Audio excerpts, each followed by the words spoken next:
আসসালামু আলাইকুম। আহ, আপনারা আশা করি সবাই ভালো আছেন। আমরা আজকে মূলত নির্বাচনের ঠিক আগ মুহূর্তে রাজনৈতিক দলগুলোর নির্বাচনী যে প্রস্তুতি এবং সেই সাথে সাধারণ মানুষের যে ভাবনা সেটা আমরা জানার চেষ্টা করব। আমাদের লাইভে বেশ কয়েকজন অতিথি উপস্থিত আছেন। তার মধ্যে আমাদের সাথে উপস্থিত আছেন ঢাকা 17 আসন তারেক রহমানের যে আসনে জনাব খালিদুজ্জামান তিনি প্রতিদ্বন্দ্বিতা করছেন, সে আসনে তারেক রহমানের নির্বাচনী যেই কমিটি আছে সেটার একজন সমন্বয়ক আছেন আমাদের সাথে, জনাব গিয়াস আহমেদ ভাই। গিয়াস আহমেদ ভাই আমাদের যুক্তরাষ্ট্রের বিশিষ্ট একজন ব্যবসায়ীও, তারপরে তিনি আবার বাংলাদেশ জাতীয়তাবাদী দলের একজন কার্যনির্বাহী সদস্য। আমাদের সাথে উপস্থিত আছেন জনাব খালেদ সাইফুল্লাহ ভাই। খালেদ সাইফুল্লাহ ভাই হচ্ছেন রামপুরা জেলা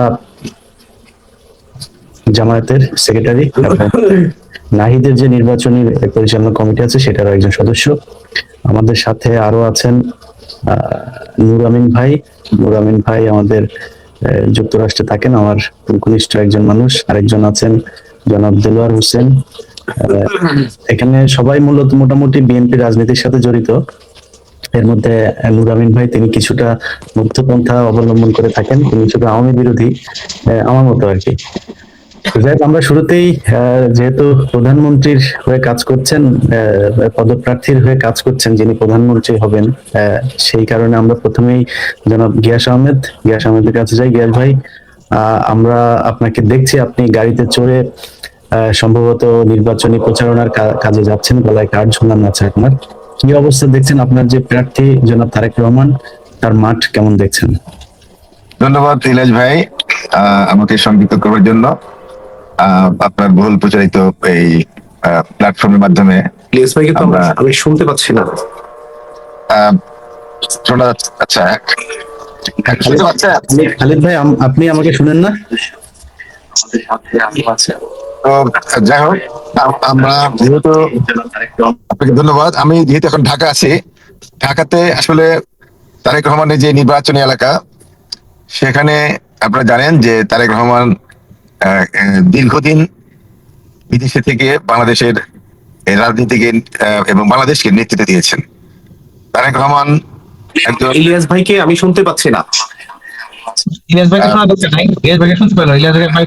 ভাই, আপনি কি গিয়াস ভাইয়ের কথা শুনেন? খালিদ ভাই, এখন কারো কথা শুনেন আপনি?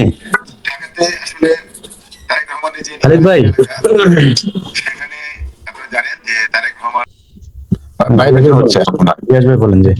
তো যাই হোক, এখন সেই আপনি জানেন বিএনপি একটি স্বাধীনতার পক্ষের শক্তি এবং ৭১-এর যে স্বাধীনতার ঘোষণা আমাদের দলের যে যে প্রতিষ্ঠাতা, তিনি স্বাধীনতা ডাক দিয়েছিলেন, যুদ্ধ করেছেন এবং ৭৫-এর পর পরিবর্তনের সময় আপনারা দেখেছেন যে সেই বাকশালের কবল থেকে শহীদ প্রেসিডেন্ট জিয়া রহমান বাংলাদেশকে একটি গণতান্ত্রিক এবং বহুদলীয় গণতন্ত্র ফিরিয়ে দিয়েছেন, ৭১-এর চেতনা ফিরিয়ে দিয়েছেন। তারপর আপনারা জানেন যে আমাদের দেশনেত্রী বেগম খালেদা জিয়া, তিনিও ৯ বছর স্বৈর শাসকের বিরুদ্ধে আন্দোলন করেছেন। অন্যদিকে আমরা দেখেছি যে স্বৈর শাসককে সমর্থন দিয়ে সংসদে গিয়েছে জামাত এবং আওয়ামী লীগ। সেই কারণেই আমার দেশের জনগণ আমাদের দেশনেত্রী বেগম খালেদা জিয়াকে দেশনেত্রী হিসেবে উপাধি দিয়েছেন, এই আপসীন নেতৃত্বের কারণে। তারপর আপনারা দেখেছেন যে 1-11-এর সময়ও বিএনপিকে টার্গেট করে 1-11-এর নায়করা যখন মাঠে নামলো, তখনও বিএনপি এবং আমাদের দেশনেত্রী কখনো আপোষ করেননি। 1-11-এর নায়করা আমাদের দেশনেত্রী বেগম খালেদা জিয়াকে ক্ষমতায় বসানোর জন্য বলেছিল এবং শর্ত দিয়েছিল তাদেরকে সেফ এক্সিট দিতে হবে, তাদের বিরুদ্ধে কোনো মামলা করতে পারবে না। কিন্তু আমাদের দেশনেত্রী বেগম খালেদা জিয়া সেটা ঘৃণা ভরে প্রত্যাখ্যান করেছেন। তারপরে তারা শেখ হাসিনার সাথে আঘাত করে ক্ষমতা এসেছে। তো এই যে ইতিহাস, যে বিএনপির তো একটা স্বাধীনতা এবং সার্বভৌমত্বের প্রতীক। দীর্ঘদিন জনগণের পক্ষে, দেশের পক্ষে, ভারতীয় আধিপত্যবাদের বিরুদ্ধে সংগ্রাম করেছে। আপনারা জানেন যে ভারতের প্রধান প্রেসিডেন্ট প্রণব মুখার্জি যখন বাংলাদেশে আসে, আমাদের দেশনেত্রী বেগম খালেদা জিয়া প্রতিবাদ স্বরূপ তার সাথে সাক্ষাৎ করেননি, কারণ ভারত বাংলাদেশের রাজনীতিতে নাক গলাচ্ছিল, আওয়ামী লীগকে নগ্নভাবে সমর্থন দিচ্ছিল। তো বিএনপির একটি ইতিহাস আছে, ঐতিহ্য আছে। সেই দলের বর্তমান চেয়ারপারসন তারেক রহমান বিদেশে থেকে, লন্ডনে থেকে আপনার বাংলাদেশের জনগণকে ঐক্যবদ্ধ রেখেছিলেন, বিএনপিকে ঐক্যবদ্ধ রেখেছেন। কারণ শেখ হাসিনা হাজার কোটি টাকার মিশন নিয়ে বিএনপিকে ভাঙবার জন্য চেষ্টা করেছে। কারণ শেখ হাসিনার কাছে একমাত্র দল ছিল হলো ক্ষমতায় যাওয়ার জন্য, তার প্রতিদ্বন্দ্বী দল হলো বিএনপি। সেই বিএনপিকে ধ্বংস করবার জন্য আইনঘর করেছে, তারা ক্রস ফায়ার করেছে। এই বিএনপি নেতাকর্মীদেরকে শত শত নেতাকর্মীকে, শত শত হাজার লক্ষ লক্ষ নেতাকর্মীকে আপনার শত শত মামলা দিয়ে হয়রানি করেছে, জেলে পুড়েছে। তো এই ক্ষেত্রে যে বিএনপি যে মানে কখনো আপোষ করে নাই। অন্যদিকে আমরা দেখেছি অন্যান্য দল, দু একটি দল তারা কিন্তু আপোষ করে, ছাত্রলীগের সাথে আওয়ামী লীগের সাথে আপোষ করে ব্যবসা বাণিজ্য করেছে, তাদের গুপ্ত রাজনীতি করেছে। তো বিএনপি হলো দৃশ্যমান। সেই আপনার একটা জিনিস বলতে চাই যে শেখ হাসিনা দিনের ভোট রাতে করেছে, সেটা কিন্তু কারণ তারেক রহমানের যে নেতৃত্বের কারণে। যে তারেক রহমান যে জনগণকে ঐক্যবদ্ধ রেখেছিলেন, বিএনপিকে ঐক্যবদ্ধ রেখেছিলেন বলেই শেখ হাসিনা ভয়ে দিনের ভোট রাতে করেছে। আবার শেখ হাসিনা আমরা দেখেছেন যে দামি নির্বাচন করেছে। কেন করেছে? দামি নির্বাচন তো বিএনপিকে ভয়ের কারণেই করেছে, যে বিএনপি 200 আসনে বেশি পেয়ে যাবে সুষ্ঠু নির্বাচন হলে। এবং তারেক রহমান লন্ডন থেকে বলেছিলেন জনগণের উদ্দেশ্যে যে আপনারা এই নির্বাচনে, পাতানো নির্বাচনে অংশগ্রহণ করবেন না। এবং জনগণ তার কথা শুনেছে। দেখেন 300 প্রার্থী, আওয়ামী লীগের 300 প্রার্থীর বিরুদ্ধে কোনো স্বতন্ত্র প্রার্থী, একজন স্বতন্ত্র প্রার্থীও দেয়নি। কারণটা কি? তারেক রহমান বলেছিলেন এই নির্বাচন বয়কট করুন। জনগণ তার নেতৃত্বে শুনেছে এবং জনগণ ঐক্যবদ্ধ ছিল বলেই তো আপনার শেখ হাসিনা ডামি নির্বাচন নিতে বাধ্য হয়েছে। ডামি নির্বাচন কাকে বলে? যে তার নিজের দলের লোকদেরকে আবার দাঁড়া করানো হয়েছে, কারণ জনগণ স্বতন্ত্র প্রার্থীও দাঁড়ায়নি। তো এই কৃতিত্ব তো কার? তারেক রহমানের। তো সেক্ষেত্রে আমি বলবো যে আপনার এই জুলাই যে গণঅভ্যুত্থান হলো, গণঅভ্যুত্থানের প্রথম তো তারা এই ছাত্ররা আপনার কোটা সংস্কারের জন্য আন্দোলনটা করেছিল। তারা কিন্তু মানে কোন সরকার পতনের আন্দোলন করেনি। আমাদের ফখরুল সাহেব অনেকেই এটাকে সমর্থন দিয়েছিল বিগিনিং এ, কিন্তু সেই সমন্বয়করা বলেছে আপনারা এটাকে দলীয়করণ করবেন না, রাজনীতিকরণ করবেন না। তো তারপরেও আপনার জনগণ রাস্তায় নেমে এসেছে, বিএনপি রাস্তায় নেমে এসেছে। কারণ যে তারা শেখ হাসিনা অন্যায় ভাবে ছাত্রদের উপর গুলি চালিয়েছে, ঢাকা ইউনিভার্সিটিতে অত্যাচার নির্যাতন করেছে। তো এই একটা সুযোগে জনগণ যেহেতু ঐক্যবদ্ধ ছিল তারেক রহমানের নেতৃত্বে, সেই কারণে জনগণ রাস্তায় নেমে এসেছে এবং তারেক রহমান লন্ডন থেকে জনগণকে উদ্বুদ্ধ করেছেন এক দফার আন্দোলনের জন্য। আমি একটা জিনিস বলতে চাই, তখন ডিবি হারুনের ভাতের হোটেলে এই 6 জন সমন্বয়ককে ধরে নিয়ে গেল, তখন কিন্তু শেখ হাসিনা আপনার জরুরি আদালত বসিয়ে এই ছাত্রদের যে কোটা সংস্কার সেটা কিন্তু মেনে নিয়েছিল ভোটের মাধ্যমে মেনে নেওয়ার পরে ডিবি হারুন তাদেরকে বললো যে তোমাদের যে আন্দোলন সেটা তো দাবি দেওয়া, সেটা তো সরকার মেনে নিয়েছে, মানে আদালত মেনে নিয়েছে, এখন তোমরা আন্দোলন প্রত্যাহার করো। এবং তারা কিন্তু আন্দোলন প্রত্যাহার করে স্বাক্ষর করেছে। স্বাক্ষর করার 3 দিন পর্যন্ত কোনো আন্দোলন তেমন একটা হয়নি। আমরা নিউ ইয়র্ক থেকে খুবই আপসেট যে আন্দোলন জমছে না কেন, কারণ তারা স্বাক্ষর করেছে। তারেক রহমান আমাদেরকে কল দিয়েছেন, নিউ ইয়র্কে কল দিয়েছেন, সারা বিশ্বের প্রবাসীদেরকে, নেতৃবৃন্দকে এবং বাংলাদেশের প্রত্যেকটা থানার ইউনিটদেরকে কল দিয়ে বলেছেন যে এক দফার আন্দোলন, কোনো অবস্থাতেই ঘরে ফিরে যাওয়ার সুযোগ নেই, তোমরা রাস্তায় নেমে আসো। এবং বিএনপি, অন্যান্য দল, প্রাইভেট ইউনিভার্সিটি ছাত্ররা, জনগণ, রিক্সা চালক আস্তে আস্তে ধীরে ধীরে রাস্তা নেমে এসেছে। যখন আন্দোলন খুবই বেগবান, তখন কিন্তু ওই 6 জন সমন্বয়করা তখন আবার এক দফার আন্দোলন দিয়েছে। তো এটা বুঝতে হবে যে তারেক রহমান বিদেশে থেকে তিনি যে যোগ্য নেতৃত্ব দিয়েছেন সেটা কিন্তু প্রমাণিত। তারপরে তিনি যে বাংলাদেশকে এই ঘূর্ণে ধরা শাসন ব্যবস্থা, যে আমলাতান্ত্রিক জটিলতা, দেশের যে দুর্নীতি, দেশের যে অব্যবস্থা, এটা ব্যাপারে কিন্তু তিনি বিদেশি যে সমাজ কল্যাণ যে একটা রাষ্ট্র আমেরিকা, ইউরোপ, সেটা তিনি প্রত্যক্ষ করেছেন, প্রত্যক্ষ দেখেছেন। সেই ব্যাপারে দেখেন এই জুলাই বিপ্লবের আগেই 31 দফা দিয়ে জনাব তারেক রহমান আপনার জনগণকে জানিয়ে দিয়েছে যে পরিবর্তন করতে হবে, সংস্কার করতে হবে। এই 31 দফার মধ্যে কিন্তু অনেক সংস্কার যেগুলি আছে পরবর্তীকালে যে সংস্কারক যারা, তারা কিন্তু এই 31 দফার থেকেও নিয়েছে। তো সেই দিক থেকে আমি মনে করবো যে তারেক রহমান বলেছেন, দেশে এসেছেন 25শে ডিসেম্বর, আমি সেই একসাথে এসেছিলাম এয়ারপোর্টে, তিনি বলেছেন যে আই হ্যাভ এ প্ল্যান। যেমন আমাদের মার্টিন লুথার কিং বলেছিলেন, আমেরিকার সেই মার্টিন লুথার কিং, যে আই হ্যাড এ ড্রিম। তো সেই প্ল্যানটা কিন্তু উইদাউট প্ল্যানিং কোনো দেশ আপনার উন্নত হতে পারে না।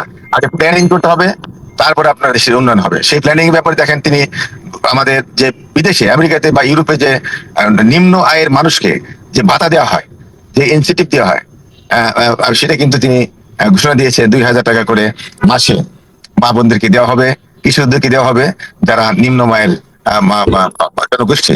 এবং বেকারত্ব দূর করবার জন্য তিনি কিন্তু দেখা বলেছেন যে কর্মসংস্থান তৈরি করতে হবে।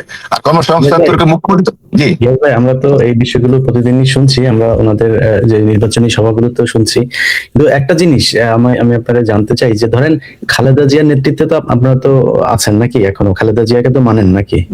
জি জি অবশ্যই।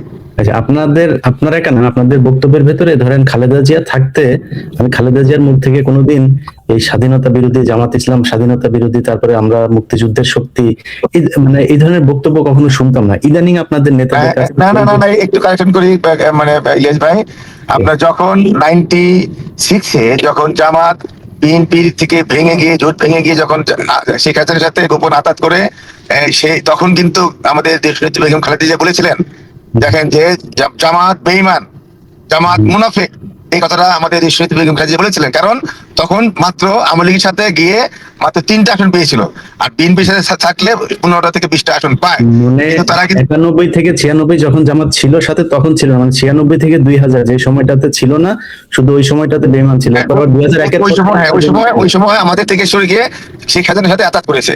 এবং তখন আমি আপনাকে গ্যারান্টি দিয়ে বলতে পারি, আপনি খোঁজ নিবেন, যে তখন শেখ হাসিনা জামাতকে রাজাকার শব্দটি বলে নেই, তাদের সাথে একটা গোপন আতাত ছিল।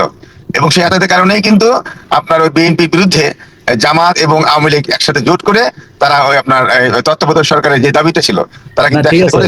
ধরেন আমাদের অনেকেরই হয়তো সেই 96 সালে খালেদা জিয়া যখন বলেছিলেন সেটা আমাদের মনে নাই, কিন্তু আমাদের মনে থাকার যে সময়টা, যেমন 2001 থেকে যদি আমরা ধরি 2025 সাল পর্যন্ত খালেদা জিয়া বেঁচে ছিলেন, আমি কোনোদিন ওনার মুখ থেকে শুনি নাই যে এটা রাজাকারদের, বরং যখন বিচার হয়েছে কথিত যুদ্ধাপরাধের দায়ে, তখন খালেদা জিয়া বক্তব্য দিয়েছেন এই বিচার মানি না, এটা একটা প্রহসনের বিচার, এটা ক্যাঙ্গারু কোর্টের বিচার, এদেরকে ইচ্ছা করে এইভাবে ফাঁসি দিয়ে মারা হচ্ছে, এটা খালেদা জিয়ার বক্তব্য ছিল। তো আপনাদের ওইটা বাদ দিলাম, মানে জামাতের হিসাব বাদ, কিন্তু আপনারা যে মুক্তিযুদ্ধের শক্তির পক্ষের শক্তির দল, 71-এর চেতনা নিয়ে আপনারা থাকেন, এইটা আমরা এই গত 2-3 মাস ধরে বেশি শুনছি। এটা একটু বেশি শোনা যায় কিনা আপনাদের কাছে, এটা মনে হয় কিনা? Thank you. আমি একটা বলি, দেখেন, আমাদের দেশনেত্রী বেগম খালেদা জিয়া ও এক সময় জামাতের বিরুদ্ধে বলেছেন। আর ইদানিং যেটা হয়েছে জামাতের বিরুদ্ধে কেন এখন মানে জামাত তো বিএনপির বিরুদ্ধে বলছে, আমি বলতে চাচ্ছি যে উল্টো।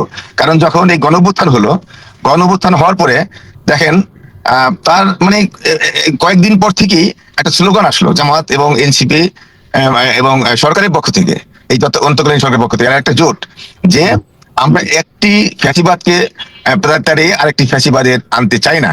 মানে কি, তারা নিজেরাই সিদ্ধান্ত নিয়ে নিচ্ছেন, জনগণের কোনো এখানে ভোটের অধিকার নাই। তারা একটা স্লোগান দিল যে মানে আওয়ামী লীগকে সরিয়ে আবার বিএনপিকে আমরা আনতে চাই না। মানে যেই কারণে দেখেন শেখ হাসিনা বিএনপিকে ভয় পেয়ে এবং বিএনপিকে ঠেকানোর জন্যই শেখ হাসিনা দিনের ভোট রাতে করেছে, দামি নির্বাচন করেছে। এবং এই অন্তর্বর্তীকালীন সরকার জামাত এবং এনসিপি যৌথভাবে তারা স্লোগান দিল বিএনপি ঠেকানোর জন্য যে আমরা একটি ফ্যাসিবাদী সরকারকে পতন ঘটিয়ে আরেকটি ফ্যাসিবাদী সরকারকে দেখতে চাই না, আরেকটি চাঁদাবাদী সরকারকে দেখতে চাই না। যখন চাঁদাবাদের কিছুই হয় নাই, মানে একটি সরকার যখন মানে পতন হলো, তার 1 সপ্তাহের মধ্যে কিন্তু এই স্লোগানটা আসলো। মানে এটা একটা পরিকল্পিত ছিল। অতএব এই বিএনপির সাথে যে বেইমানিটা কিন্তু জামাত এই গণঅভ্যুত্থানের পরে থেকে শুরু করলো, এবং তাদের বট বাহিনী যেভাবে বিএনপির বিরুদ্ধে মানে যে প্রচারণা শুরু করেছে, এটা কিন্তু বিএনপি আগে করেনি, বিএনপি কিন্তু এই কাজটা আগে করেনি। অর্থাৎ আমরা দেখেছি যে জামাত সবসময় একটা সরকারের মানে পক্ষ থেকে থাকতে চেয়েছে, এবং তাদের সুবিধা মতো থাকতে চেয়েছে, এবং তারা সবসময় জাতির সাথে এবং বিএনপির সাথে শুধু মতো বেইমানি করেছে। গ্যাস ভাই, আপনাকে আমরা আরো শুনবো। গ্যাস ভাই বক্তব্যের প্রেক্ষিতে খালেদ ভাইয়ের কাছে আমার বক্তব্য হয়েছে যে আপনারা কেন আপনাদের বট বাহিনী দিয়ে আপনারা বিএনপির বিরুদ্ধে বিষোদগার শুরু করেছিলেন, এটা আমার অভিযোগ। আচ্ছা, জি, ধন্যবাদ। ইলিয়াস ভাই সহ নুরুল আমিন ভাই আছেন এখানে, গোলাম আহমেদ ভাই আছেন, সবাইকে অনেক ধন্যবাদ জানাচ্ছি। আসলে আমি শুনছিলাম গোলাম আহমেদ ভাই কথাগুলো, গিয়াস আহমেদ ভাই, জি গিয়াস আহমেদ ভাই, আসলে এই কথাগুলো তো চর্বিত চর্বণ। আমার মনে হয় না যে এই কথাগুলোর খুব একটা যৌক্তিক ভ্যালু এই সময় এসে বাংলাদেশের রাজনীতিতে খুব বেশি একটা যৌক্তিক ভ্যালু আছে আমার মনে হয় না। কারণ এই কথাগুলো এমন একটা পর্যায়ে চলে গেছে, এগুলো এখন টক শো খুললে, আলোচনা আসলে, বিএনপির যে কোনো আলোচক আসলে কি ঘুরে ফিরে কথা এগুলোই। তা আমি আসলে সেদিকে যেতে চাচ্ছি না। এগুলোর জন্য বাস্তব অর্থে যেটা বলা যায় সেটা হচ্ছে এগুলোর জন্য আগামী 12 তারিখ পর্যন্ত আমরা একটু অপেক্ষা করি। অনেক ধরনের তর্ক বিতর্ক নানা দিক থেকে আসবে, নানা দিক থেকে হবে। রাজনীতির একটা বড় বিষয় হচ্ছে যখন এটা আমার আসলে এটা এই যে যে গ্যাস ভাই নিজেও জানেন, আমরাও জানি, তিনি যা বলছেন এগুলো টকশোর একটা আলোচনা থাকে, ডায়াস থাকে, বাট এর বাইরে রাজনৈতিক সততা, রাজনৈতিক প্রেক্ষাপট যেটা বাংলাদেশের মানুষের কাছে একেবারেই স্বচ্ছতার সাথে পরিষ্কার, কার অবস্থান কি, কোথায় কি, স্বাধীনতা 71, এটাকে আমরা ধারণ করি। এটাকে বারবার বলা হয়েছে, এই ব্যাপারে অসংখ্য বক্তব্য, স্টেটমেন্ট আছে, কথা হয়েছে, এগুলো চর্বিত চর্বণ। এটা নিয়ে আমার মনে হয় সময় নষ্ট করার এখন খুব বেশি একটা সুযোগ নাই। এরপরে ভোট বাহিনী যেটা বললেন, এই আলোচনাগুলো 5ই আগস্টের পর থেকে শুরু হয়েছে। আসলে ভোট বাহিনী বলতে সাধারণ মানুষদের একটা বিরাট অংশ অনলাইন ব্যবহার করেন। শেখ হাসিনাকে ভোট থেকে তাড়ানোর, এই মাঠ থেকে তাড়ানোর যে বিশাল একটা, আপনি যদি হাতিয়ার বলেন, সেটা ছিল এই অনলাইন ফেসবুক। সেখানে শুধু জামাত এবং শিবির ছিল না, এখন ওই যে যিনি রিক্সা চালান, যিনি দিন মজুরের কাজ করেন, তিনিও তার কাজ শেষে এসে তার অ্যান্ড্রয়েড ফোনটা নিয়ে দেশের কোথায় কি হচ্ছে এগুলো দেখেন। তো তিনি তার জায়গা থেকে তার অবস্থানগুলো তুলে ধরেন। এগুলোকে সবাইকে জামাত এবং শিবির কাউন্ট করে একটা ভোট বাহিনী দিয়ে দিলেই আসলে বাস্তব অবস্থাটা আড়াল করার সুযোগ হয় না, সম্ভব হয় না। হ্যাঁ, এবং বাস্তবিক তাই হচ্ছে।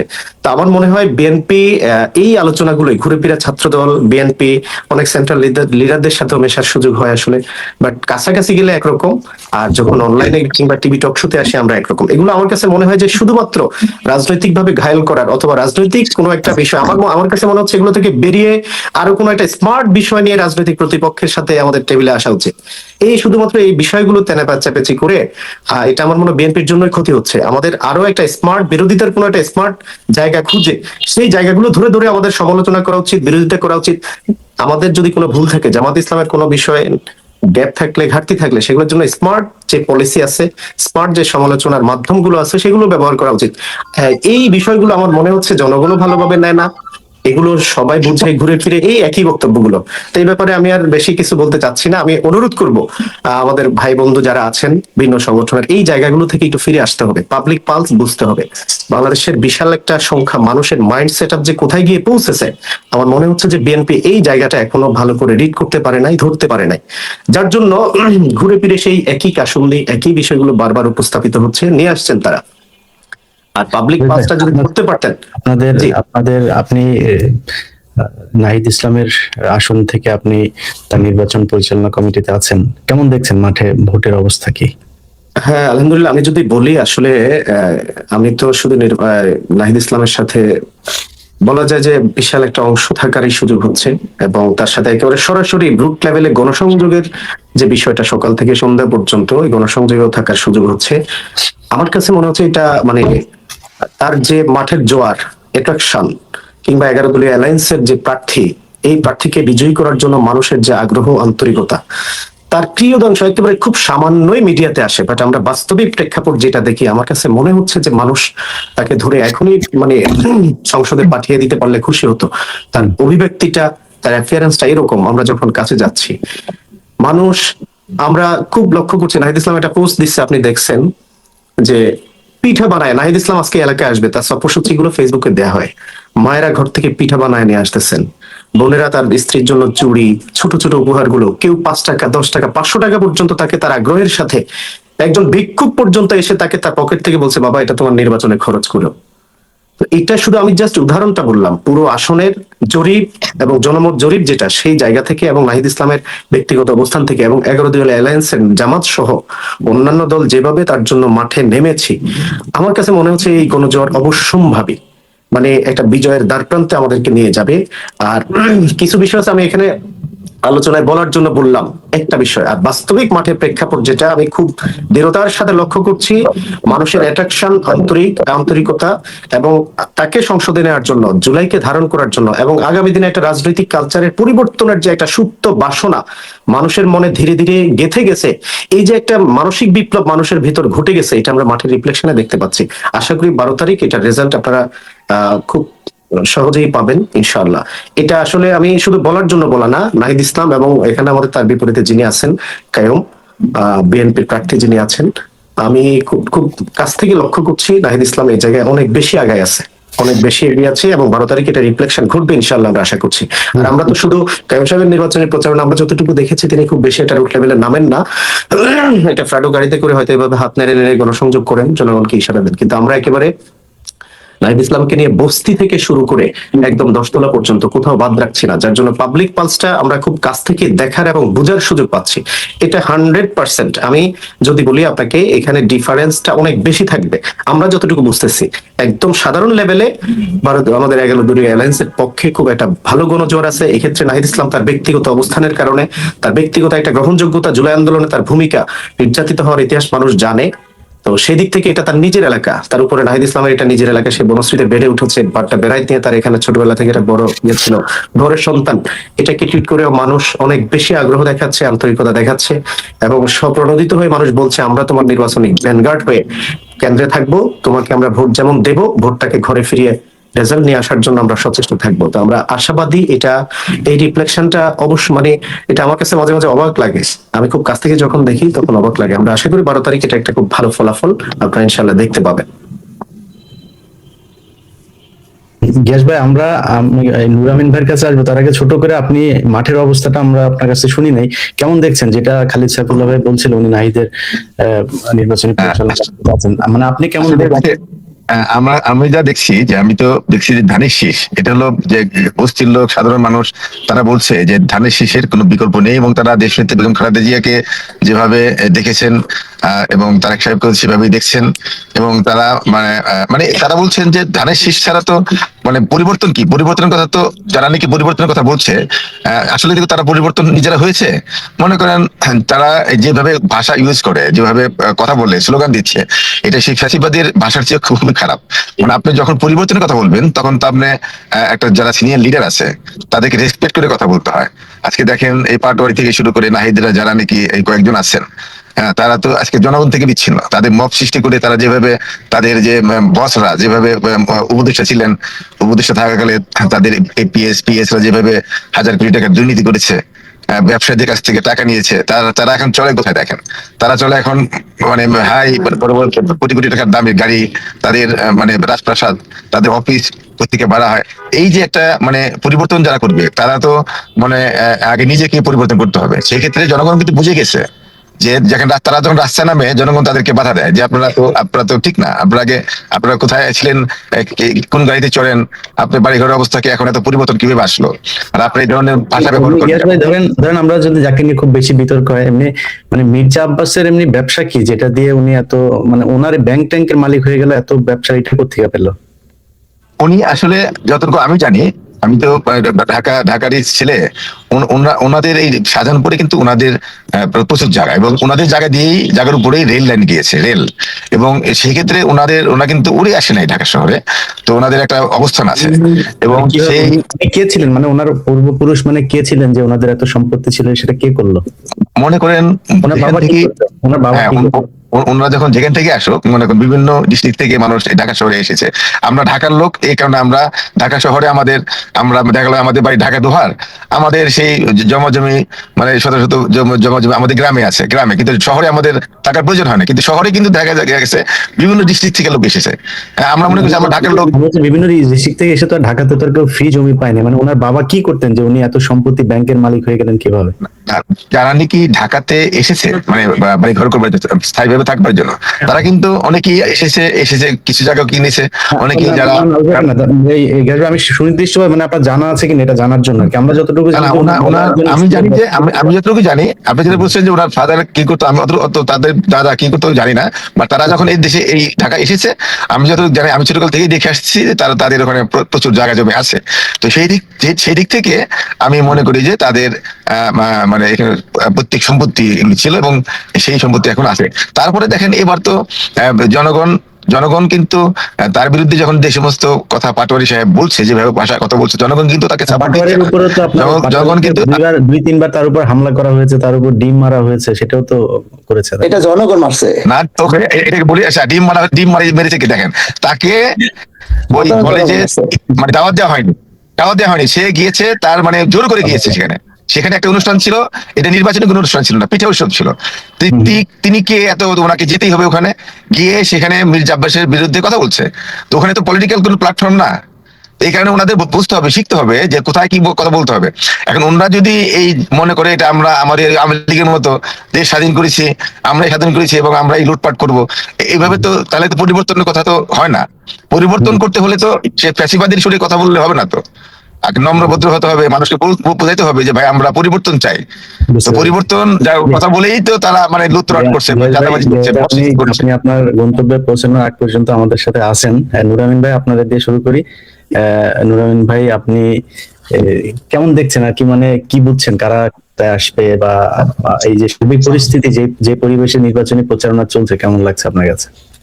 আসসালামু আলাইকুম সবাইকে। দেশ ভাইয়ের সামনে কথা বলা তো কঠিন ব্যাপার। আমার বড় ভাই, একই যে এলাকার লোক আমরা। আমরা আসলে টপিকই থাকি যে ভোটের মাঠে শেষ মুহূর্তের প্রস্তুতি। এই প্রস্তুতি যে খালেদ তারেক ভাই বললো, তো দেশ ভাই আশা করি ওইভাবেই বলেন।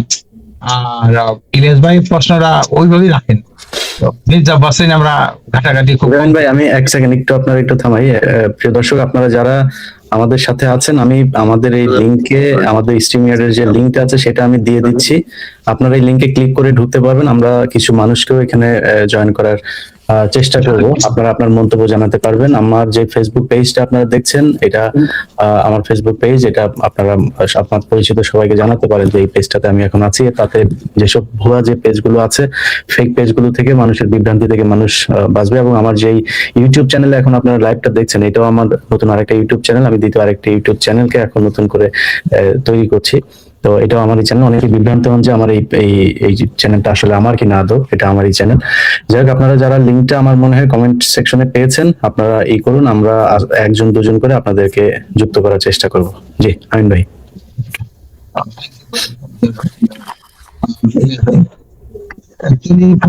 গত পরশু দিন যখন আমি শুনতেছিলাম কোন এক মাধ্যমে, আমার তো পাশাপাশি বিএনপি ছাড়া, আমি গ্রামে ছোট সময় থেকেই বিএনপি কে সমর্থন করি। আর পাশাপাশি আমি সবচেয়ে বেশি যেটা আমার রাজনৈতিক পরিচয়, সেটা হলো আওয়ামী লীগকে ঘৃণা করা। তো আমি যখন শুনতেছিলাম যে দেশে জামায়াত ইসলাম এবং বিএনপি, যারা কোনো ঝগড়া বা কোনো স্ট্রিং পর্যায়ে কোনো ক্যাজুয়ালিটি হলে সেখানে আওয়ামী লীগের প্রবেশ করার একটা সম্ভাবনা আছে। আমি এই খবরটা শোনার সাথে সাথে আমি ইলিয়াস ভাই বললাম যে ভাই, তাহলে আমরা এই খবরটা দেশে প্রচার করা যায় মানুষের সাথে। আমরা যারা ঘের ভাই আছেন, দেলোর ভাই আছেন, আপনারা তো বিএনপির কোর সমর্থক। আমি একটু আছি, কিন্তু এই মুহূর্তে আমি যেটা বলতে চাই, মিডিলে আমি থাকি, সেটা হলো 5ই আগস্টের পূর্বে আমরা সবসময় শুনতাম আওয়ামী লীগ যারা করে জামাত বিএনপি, জামাত বিএনপি, জামাত বিএনপি। এই জামাত বিএনপি বলে মানুষের মারাটা হাল করে ফেলছিল আওয়ামী লীগের লোকগুলো।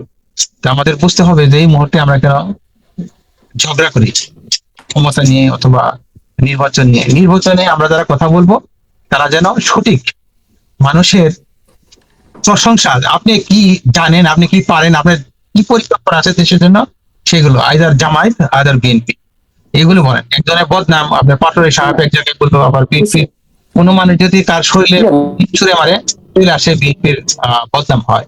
তো আমরা যাতে এগুলো খুব সুন্দরভাবে হ্যান্ডেল করি। আর আরেকটা জিনিস আমি মনে করি, যেটা হলো আমরা তো নিউ ইয়র্কে আছি, আমেরিকাতে থাকি, এখানে এক বছর এক টার্ম এক পার্টি, আরেক টার্ম আরেক পার্টি, এইভাবে দেশটা চলে। ওয়াই নট বাংলাদেশে একসময় বিএনপি, একসময় জামায়াত ইসলাম। আমরা কেন এই নিজেরা রাজনৈতিক ভাবে রেশারেশি করি? আনাদার ওয়ার্ড, রাজনৈতিক ভাবে যখন আমরা একজন আরেকজনকে খারাপ ভাষায় কথা বলবো, এটা কোনো ভালো কিছুর পর্যায়ে।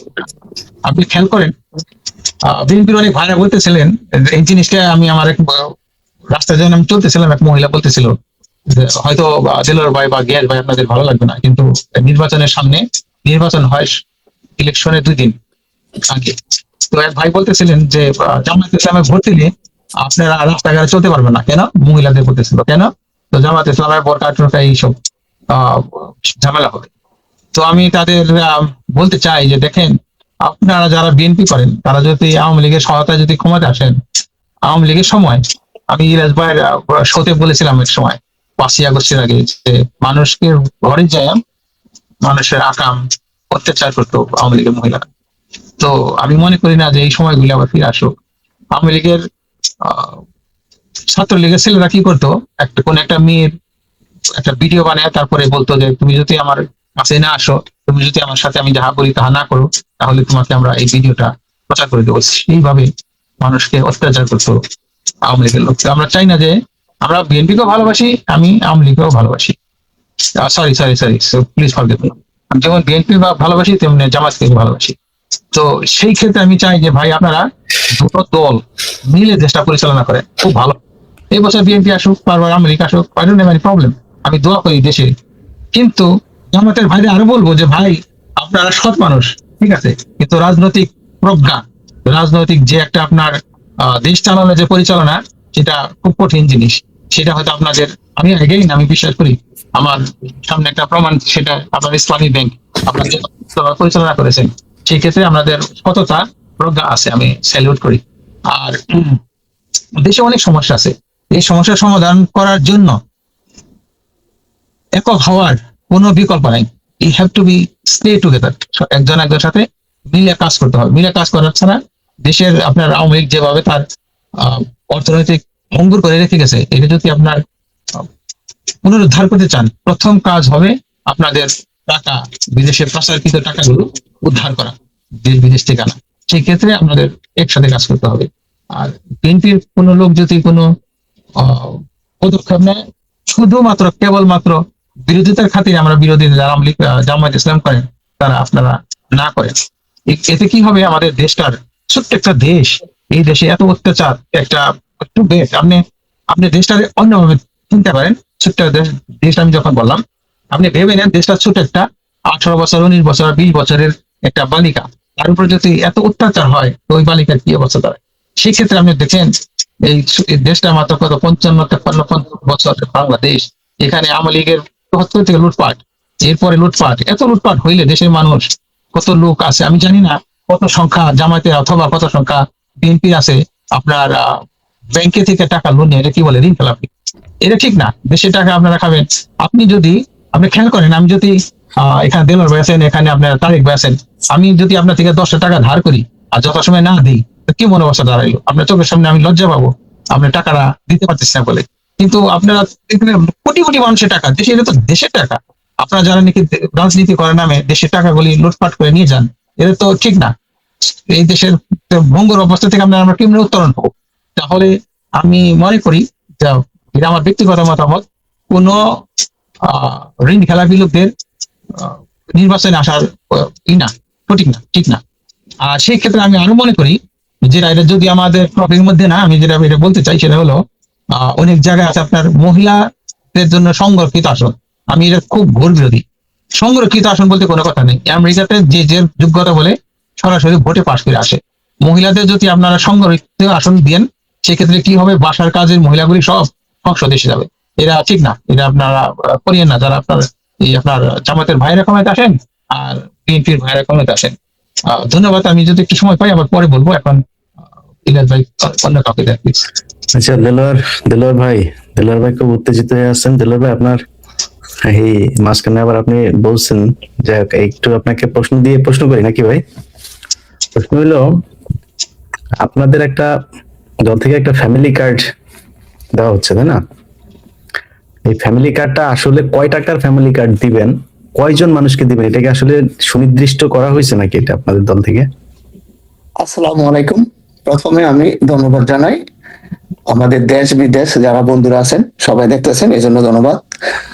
আসলে ইলিয়াস ভাই, আপনি জানেন কিনা, এই যারা পূর্ববর্তী সরকার ছিল তাদের কিন্তু প্রতিটা মানে ওয়ার্ড ভিত্তিক যেটা বলে বিজিবি কার্ড দেওয়া হয়। আর এই বিজিবি কার্ড কিন্তু most of member, union chairman, তারপর উপজেলা চেয়ারম্যান, তারাই কিন্তু মোস্ট অফ এই টাকাগুলো মেরে দেয়। তো আমি আশা করি তারেক রহমান, আমাদের দেশ নায়ক তারেক রহমান যেটা বুঝাইতে চাইছি, যে এই ধরনের যে প্রোগ্রাম গুলো আছে, যদি আমরা যে ইন্ডিভিজুয়ালি যে ব্যক্তিগতভাবে যদি আমরা পৌঁছে দিতে পারি, এটি হবে যেটা আমি মনে করি এটি হবে ফ্যামিলি কার্ড। আর এখানে মানুষ কেন বিএনপি কে ভোট দিবে? আপনি জানেন ইলিয়াস ভাই, এই নিউ ইয়র্ক শহরে আজকে 2 সপ্তাহ হয়, এখনো স্নো ক্লিন হয় নাই। যে অপরিপক্ষ মেয়র হয়েছে, সেই জন্য আমাদের স্নো এখনো ক্লিন হয় নাই।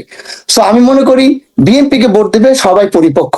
আর আরেকটা জিনিস দেখতে হবে, আপনি 71-এ যান, তারপরে স্বৈরাচার শেখ মুজিবুর সময়ের পরে যে 75-এর পরে যে দুর্ভোগ ছিল, তারপরে 90-এর সেই স্বৈরাচারী এরশাদ বলেন, আর বর্তমান 2026 বলেন, এই প্রতিটা দুর্যোগ মুহূর্তেই কিন্তু বিএনপি ক্ষমতা নিছে এবং এই বিএনপি কিন্তু দেশকে সুস্থভাবে চালাইছে।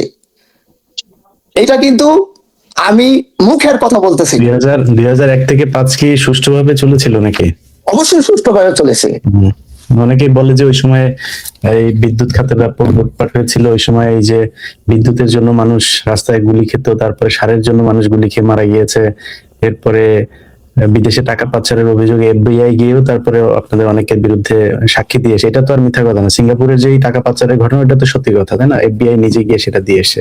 আমরা শেখ হাসিনার কথা বলতে দিতাম না এগুলো নিয়ে, কিন্তু এটা তো সত্যি কথা। তো এই যে এগুলো যে হয়েছিল, সেখান থেকে মানে পরিবর্তন হয়েছে, বিএনপি এখন কি ভালো হয়েছে আগের চেয়ে নাকি? বাট আপনি বললেন সিঙ্গাপুরে টাকা পাচার হয়েছে, কিন্তু এই আওয়ামী লীগ সরকার 15 বছর ছিল, তারা কিন্তু একটা এই তারেক রহমানের মানে বিরুদ্ধে কোন একটা মানি লন্ডারিং কোন একটা করতে পারে নাই। আপনারা জানেন একজন জাজ তার পক্ষে রায় দিছে, এই সেই জাজকে কিন্তু শোকজ করা হয়েছে। দেশ আর থেকে তারেক রহমান যদি দুর্নীতি করতো, দেশ থেকে বের করে দেওয়া হয়েছে, বাট সেই জাজ কিন্তু ওই মামলাতে গিয়াসউদ্দিন আল মামুনকে 7 বছরের জেল দিয়েছে, এটা জানেন তো? ভাই তারেক এখন রহমানকে খালাস দিয়েছেন, গিয়াসউদ্দিন আল মামুনকে আপনার 7 বছরের সাজা দিয়েছেন। অর্থাৎ সেই ঘটনাটা ঘটেছিল, কিন্তু গিয়াসউদ্দিন আল মামুনের ওইখানে সিঙ্গাপুরে গিয়ে তারেক রহমান তার কাছ থেকে 20 লাখ টাকা 21 লাখ টাকা ধার নিয়েছিল। সেই টাকাটা সে পরে আবার দেশে এসে ফেরত দিয়েছে, এটা সে ট্যাক্স ফাইলও দেখিয়েছে, যে কারণে তারেক রহমানকে এখানে রাখা হয়নি। কিন্তু গিয়াসউদ্দিন আল মামুনকে যে আপনি মানে দুর্নীতিটা করলো, এটা কার মাধ্যমে? গিয়াসউদ্দিন আল মামুন কি এমনি বাংলাদেশ থেকে দুর্নীতি করে এত টাকা নিল? তাহলে এখন আপনি কি বলতে চাচ্ছেন যে আমি যদি কোনো আকাম কুকাম করি, সেই আকাম কুকামের ভাগিদারি হবে আমার আমিন ভাই নাকি? না, হবে না, অবশ্যই হবে না। কিন্তু যদি নাকি দেখা যায় যে আপনি আমিন ভাইয়ের নাম ভাঙিয়ে চলেন, কারণ ওই সময় তো বিএনপির সরকার ক্ষমতায়, আপনার বন্ধু হচ্ছে সরকার প্রধানমন্ত্রীর ছেলে, তারপরে হলো গিয়া এই মুহূর্তের কথাও যদি বলি, এখন গিয়াসউদ্দিন আল মামুনকে কিন্তু সামনে আনা হয়নি, কিন্তু গিয়াসউদ্দিন আল মামুনের ভাই হাফিজ ইব্রাহিম তিনি ভোলা 2 আসনের মনোনয়ন পেয়েছে বিএনপি থেকে। এটা কি আসলে ঘুরিয়ে ওই খাবারের মতো হয়ে গেল না বিষয়টা? মানে ঘুরিয়ে খাবার, এখানে যেহেতু ওনার সম্বন্ধে একটা মানে মিডিয়া অপপ্রচার আছে, সেই জন্যই হয়তো বা ওনাকে। এটা কি অপপ্রচার নাকি আপনি বিশ্বাস করেন যে এটা না না, এটা আমি বিশ্বাস করি না। তারেক রহমান জিয়া রহমানের সন্তান, খালেদা জিয়ার সন্তান, ওই হিসাবে আমি মনে করি না সে কোনো অপকর্মে কোনো দুর্নীতি বলছি না এখানে। আমি তারেক রহমানকে যেহেতু বিচারক বলেছেন যে তিনি নির্দোষ, আমরা সেটা মেনে নিচ্ছি, কিন্তু সেই বিচারক তো গিয়াসউদ্দিন আল মামুনকে 7 বছরের জেল দিয়েছেন। তো সেই তার ভাইকে আবার আপনারা দিলেন, এবং তার ভাই এখন ভোলাতে ব্যাপক চাঁদাবাজি করছে। তো এটা কি আসলে মানে গিয়াসউদ্দিন আল মামুনকে না দিয়ে তার ভাইকে এমপি বানানো হলে তো সেই গিয়াসউদ্দিন আল মামুনই আবার শক্তিশালী হবে। ভাই পাপকে বাপও ছাড়ে না, উনি যদি পাপ করে অবশ্যই সেই জন্য তার প্রায়শ্চিত্ত করতে হবে। বাপ ছাড়ে না, কিন্তু বিএনপি ছাড়ে নাকি? বিএনপি কি ছাড়ে পাপ করলে? অবশ্যই আপনার মুখের এই কথা যে তাহলে আপনার এই যে বিএনপির এত মানুষ আপনার ঋণ খেলাপি হইলো, তারপরে চাঁদাবাজের অভিযোগে যারা হয়েছে আপনার বহিষ্কার হয়েছে, তাদেরকেও আপনার মনোনয়ন দেওয়া হয়েছে। আমাদের এই যে আমাদের সাথে যিনি আছেন গিয়াস আহমেদ ভাই, তিনি তো বাংলাদেশে ওনার কোনো ব্যবসা নেই, বাংলাদেশের সাথে ধান্দাবাজিও নাই, উনি ইউএসএ তে ব্যবসা করেন। তো ওনার তো একটা মানে একটা স্বচ্ছ একটা ইমেজ ছিল, মানে ওনাদের মতো লোকজনকে তো দেওয়া হয়নি। কিন্তু এইসব জায়গাতে অনেক জায়গায় আমরা দেখছি যে যাদের বিরুদ্ধে আগে অভিযোগ ছিল, যারা আওয়ামী লীগের আমলে যারা লোন নিয়ে ঋণ খেলাপি হয়েছে, তাদেরকেও মনোনয়ন দেওয়া হয়েছে। তো এটা কি দলের সিদ্ধান্ত সঠিক মনে করেন আপনি? আমি তো অ্যাকচুয়ালি যেটা আমি যতটুকু জানি যে গিয়াস ভাই ওনার এলাকা থেকে উনি কখনো নমিনেশন চায় নাই। উনি যদি চাইতো অবশ্যই উনি ডিজার্ভ করে, উনি এই আমেরিকাতে ভালো ব্যবসা করে, বাংলাদেশের সাথে যোগাযোগ আছে, হয়তো উনি নিজে থেকে এখনো রেডি না, সেজন্য উনি দল থেকে নমিনেশন চায় নাই, এরকমও হতে পারে। তো ভবিষ্যতে যদি উনি রেডি থাকে, যেহেতু ওনাদের মতো লোকজনকে তো মানে বাছাই করা দরকার ছিল, যে ওনারা সৎ মানুষ, ওনাদের তো তা চাওয়া পাওয়ার কিছু নেই, ওনারা এমনিতে এমপি না হইলেও দেশের মানুষকে নানান ভাবে উপকার করেন, এমনি হইলে আরো বেশি করতে পারতেন। তো সেই ক্ষেত্রে ওনাদের মতো, মানে আমি ওনার একার কথা বলছি না, আমার কাছে হয়তো ওনাকে ভালো লাগে আমি এই জন্য ওনার নাম বলছি, কিন্তু উনি ভালো হোক খারাপ হোক, আরেকজন ভালো হোক খারাপ হোক, মানে বিএনপির তো ভালোগুলোকে নিয়ে আসা দরকার ছিল, জানুক আর না জানুক, বাট যারা অলরেডি ঋণ খেলাপি, যারা অলরেডি চাঁদাবাজির অভিযোগে বহিষ্কার হয়েছিল, এরকম 27 জনকে আপনি মনোনয়ন দিয়েছেন, এটার কারণ কি? ভাই এখন বিএনপি তাদেরকে নমিনেশন দিছে, বাট এগুলো যাচাই বাছার দায়িত্ব তো নির্বাচন কমিশন। হ্যাঁ। আপনি যাকে আমাদের যে মুন্সি সাহেব, উনি ঋণ খেলাপে জর্জরিত ছিল, ওনার কিন্তু নমিনেশন বাতিল হয়েছে। এখন 300 আসনের ভিতরে অলমোস্ট 3000 লোক অ্যাপ্লিকেশন করছে, এত লোক যাচাই বাছাই করার সুযোগও ছিল না। আর আপনি দেখেন এই নির্বাচন যেন এত তাড়াতাড়ি হবে, সেটা কিন্তু আপনিও নিজেও মানে বিশ্বাস করতেন না। তো এত লোকের, এটা তো বিএনপি তো এই নির্বাচন চাচ্ছে আরো প্রায় 3 বছর আগে থেকে, ইউনূস আসার আগে থেকে বিএনপি নির্বাচন চাচ্ছে। তো বিএনপির হাতে তো সুযোগ ছিল যে কারা কারা ইয়ে করবে। আর আপনি যেটা বললেন যে এত মানুষের এটা জানা সম্ভব না, এটা ট্রু না, কারণ তাদের হলফনামাতে তারা সবাই লিখেছে যে আমার লোন আছে, এত টাকার লোন, আমি ঋণ খেলাপি, এত টাকার ইয়ে, সেটা তারা সবাই রিশিডিউল করে আদালতে স্থগিতাদেশ দিয়ে নানান ভাবে তারা এই নির্বাচনে অংশ নিয়েছে। তো বিএনপিও জানে, নির্বাচন কমিশনও জানে। যেটা করা হয়েছে যে আদালত এবং ব্যাংককে ম্যানেজ করা হয়েছে, করে তারপরে তাদেরকে আপনার নির্বাচন করার সুযোগ করে দেওয়া হয়েছে, যে সুযোগটা আপনার হাসনাতের কারণে হাসনাতের প্রতিদ্বন্দ্বী সে পায় নাই। আপনার কথায় আসি যে ব্যাংকে লোন থাকা আর ঋণ খেলাপি কিন্তু এক না। যে সমস্ত লোন থাকতে পারে, আমি যদি লোন আমি প্রতি মাসে, আমরা লোন নিয়ে এখানে কথাই বলছি না, আমরা ঋণ খেলাপি নিয়ে কথা বলছি। আমি যে কজনের কথা বলছি তারা সবাই ঋণ খেলাপি, তারা রিশিডিউল করে তারপরে এটাকে নরমালাইজ করেছে, তারা সবাই ঋণ খেলাপি।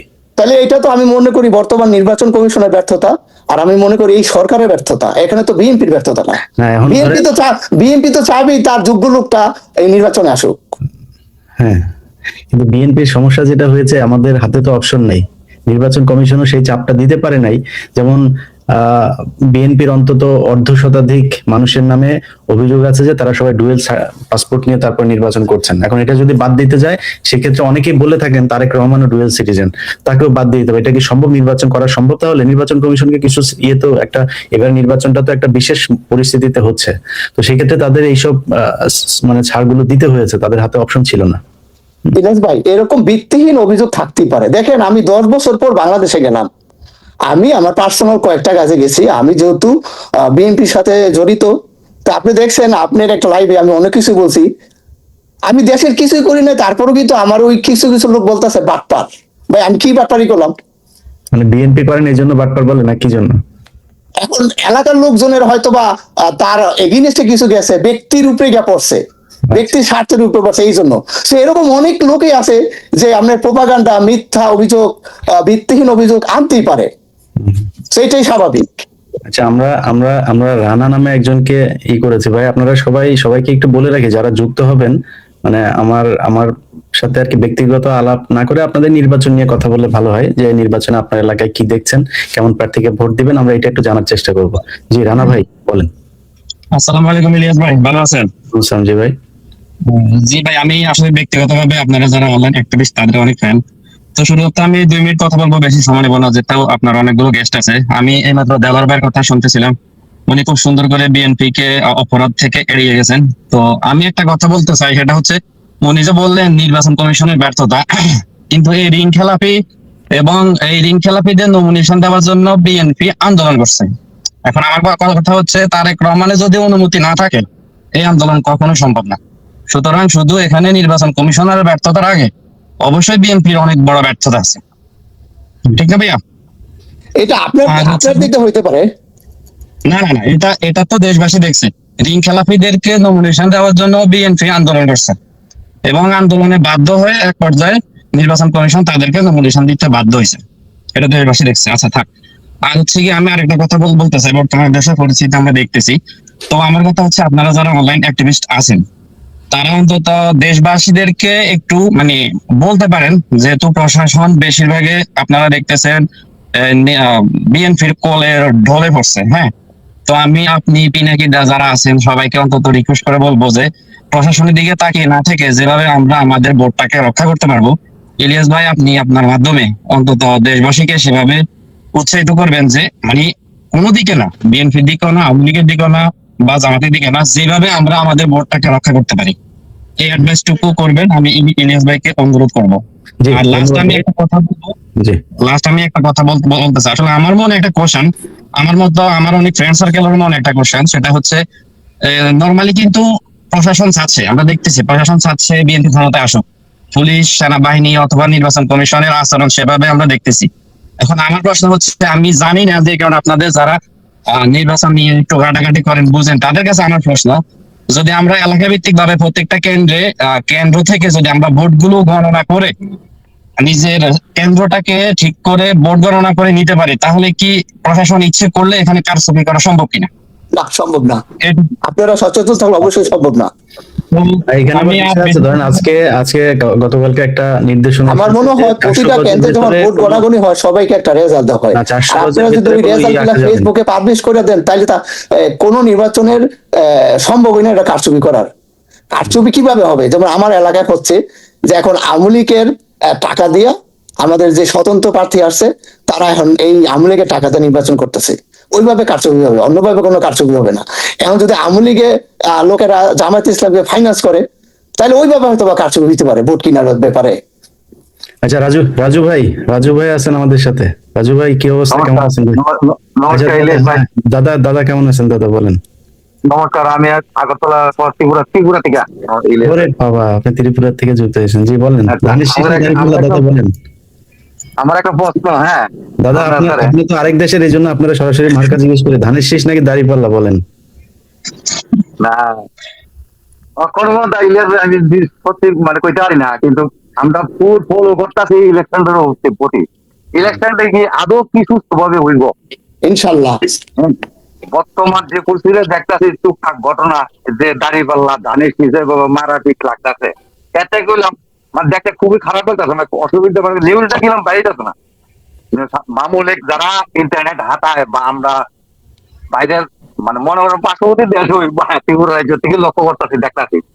হ্যাঁ, আচ্ছা, আপনাদের ওইদিকে নাকি বাংলাদেশের নির্বাচন নিয়ে মিছিল টিছিল হয়, এটা সত্যি নাকি? না না, এমন কোনো মিছিল নেই। মণিপুর, তারপরে ওইদিকে কোথায় কোথায় নাকি মিছিল হয় শুনলাম। না না, এমন না। মণিপুর তো এখন সাধারণত একটু মণিপুর এখন বর্তমানে শান্ত হয়ে আছে, কিন্তু ঘটনা হইল যে দেখলাম যে আমার একটা কথা হইলো যে বর্তমান যে স্বরাষ্ট্র উপদেষ্টা তাই না কালকে একটা প্রেস মিটে কইলো দরকার হইলে 60,000 সৈন্য ভারতের বর্ডারে পাঠাইবো, মানে 8 কিলোমিটারের মধ্যে। তাহলে তাই না কি চাইতেছে নিশ্চয় কোনো একটা দল সাপোর্ট করবার লাগে। তাই তাহলে 1 লক্ষ সৈন্যের মধ্যে যদি আমি 60,000 ভারতের বর্ডারে যদি পাঠাই দিয়ে যুদ্ধ হইব করে যদি মানে পাবলিক এই মনে বোঝায়, তাহলে মিনিমাম যে সৈন্য মিনিমাম যে 40,000 থাকবো, এরা এতলে মানে পিকলেট না, তারা দিয়ে কি ইলেকশনে পরিচালনা করতে পারবো মনে করেন? পাঠাইতে বলেন দাদা, আপনাদের ইয়েরে বলেন একটু পাঠাইতে, যে শুভেন্দু আছে না, ওদের বলেন একটু পাঠাইতে। না, শুভেন্দু তো পশ্চিমবঙ্গে শুভেন্দুই বেশি বলে, আপনাদের ওই শুভেন্দুই বেশি বলে, বুঝছেন। আপনাদের আসামের মণিপুরের ওই দিকের লোকজন তো অত বেশি ইয়ে না, কিন্তু শুভেন্দু এদিক থেকে বেশি ফাল পারে, ওরে বললেন এদিক দিয়ে ঢুকাইতে। আমাদের দেশের লোকজন রেডি আছে, ওইদিকে পাকিস্তানও রেডি আছে, চীনও রেডি আছে দাদা, বুঝছেন। ওদের বললেন ঢুকে যাইতে।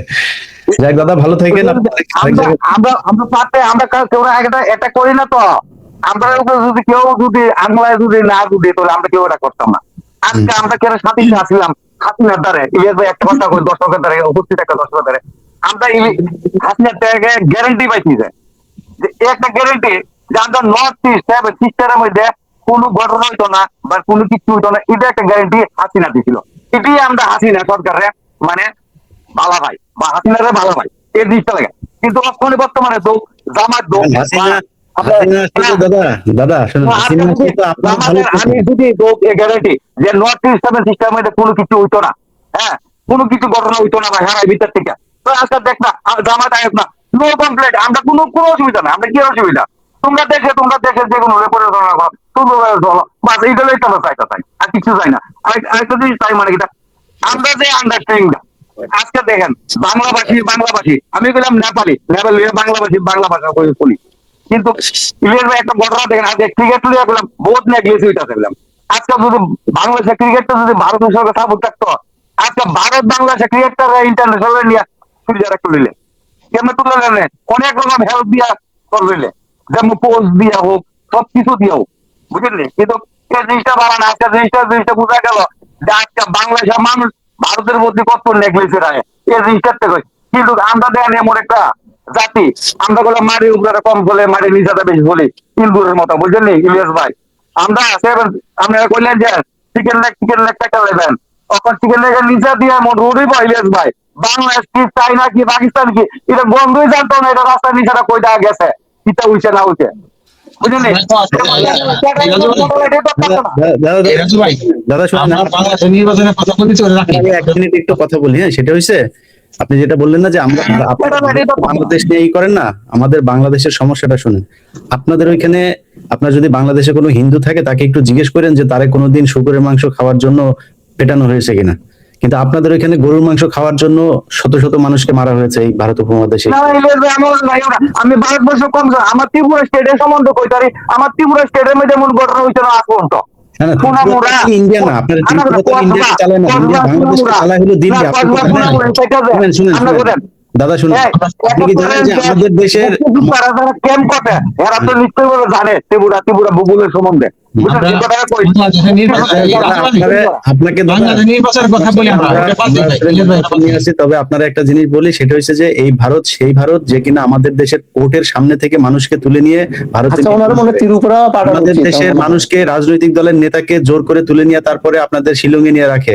এগুলো আপনাদের দেশের সেনাবাহিনী, আপনাদের দেশের গোয়েন্দা সংস্থা করে। সো আমাদের দেশের এইসব এই নগ্ন হস্তক্ষেপ 15 বছর করার পরেই মানুষ আজকে খেপে গিয়ে তারপরে এইসব কথাবার্তা বলে। ভারত যদি ঠিক জায়গায় থাকে, আপনি যে ক্রিকেটের কথা বললেন, এই ক্রিকেটটা ধ্বংস করার পেছনেও ভারত দায়ী। আমাদের সাথে পৃথিবীর সব দেশ হোম সিরিজ খেলেছে, একমাত্র ভারত আমাদের সাথে খেলে নাই। সো এরা খুব ভাবসাব নিয়ে থাকে আমাদের সাথে, আমরা অচ্ছুত টাইপের একটা ভাব নিয়ে থাকে তারা। তো তাদের ব্রাহ্মণ্যবাদী যে আচরণ সেটা আমাদের সাথে খুব বেশি দেখায়, যে কারণে এই সমস্যাগুলো হয়। দাদা, আপনাদের প্রতি আমাদের ব্রাহ্মণবাদী ওইটা নিলেন ভাই, আমার ব্রাহ্মণ ওইটা ওইটা ইলিয়াস ভাই, কিন্তু ও কথা না, ব্রাহ্মণ দিয়ে বলেন না, ওইটা আমার আছে, বুঝেন না ইলিয়াস ভাই? ব্রাহ্মণবাদী না, কিন্তু ধর্ম নিয়ে কথা না, কথাটা কিন্তু ওইটা ঘাটে কথা।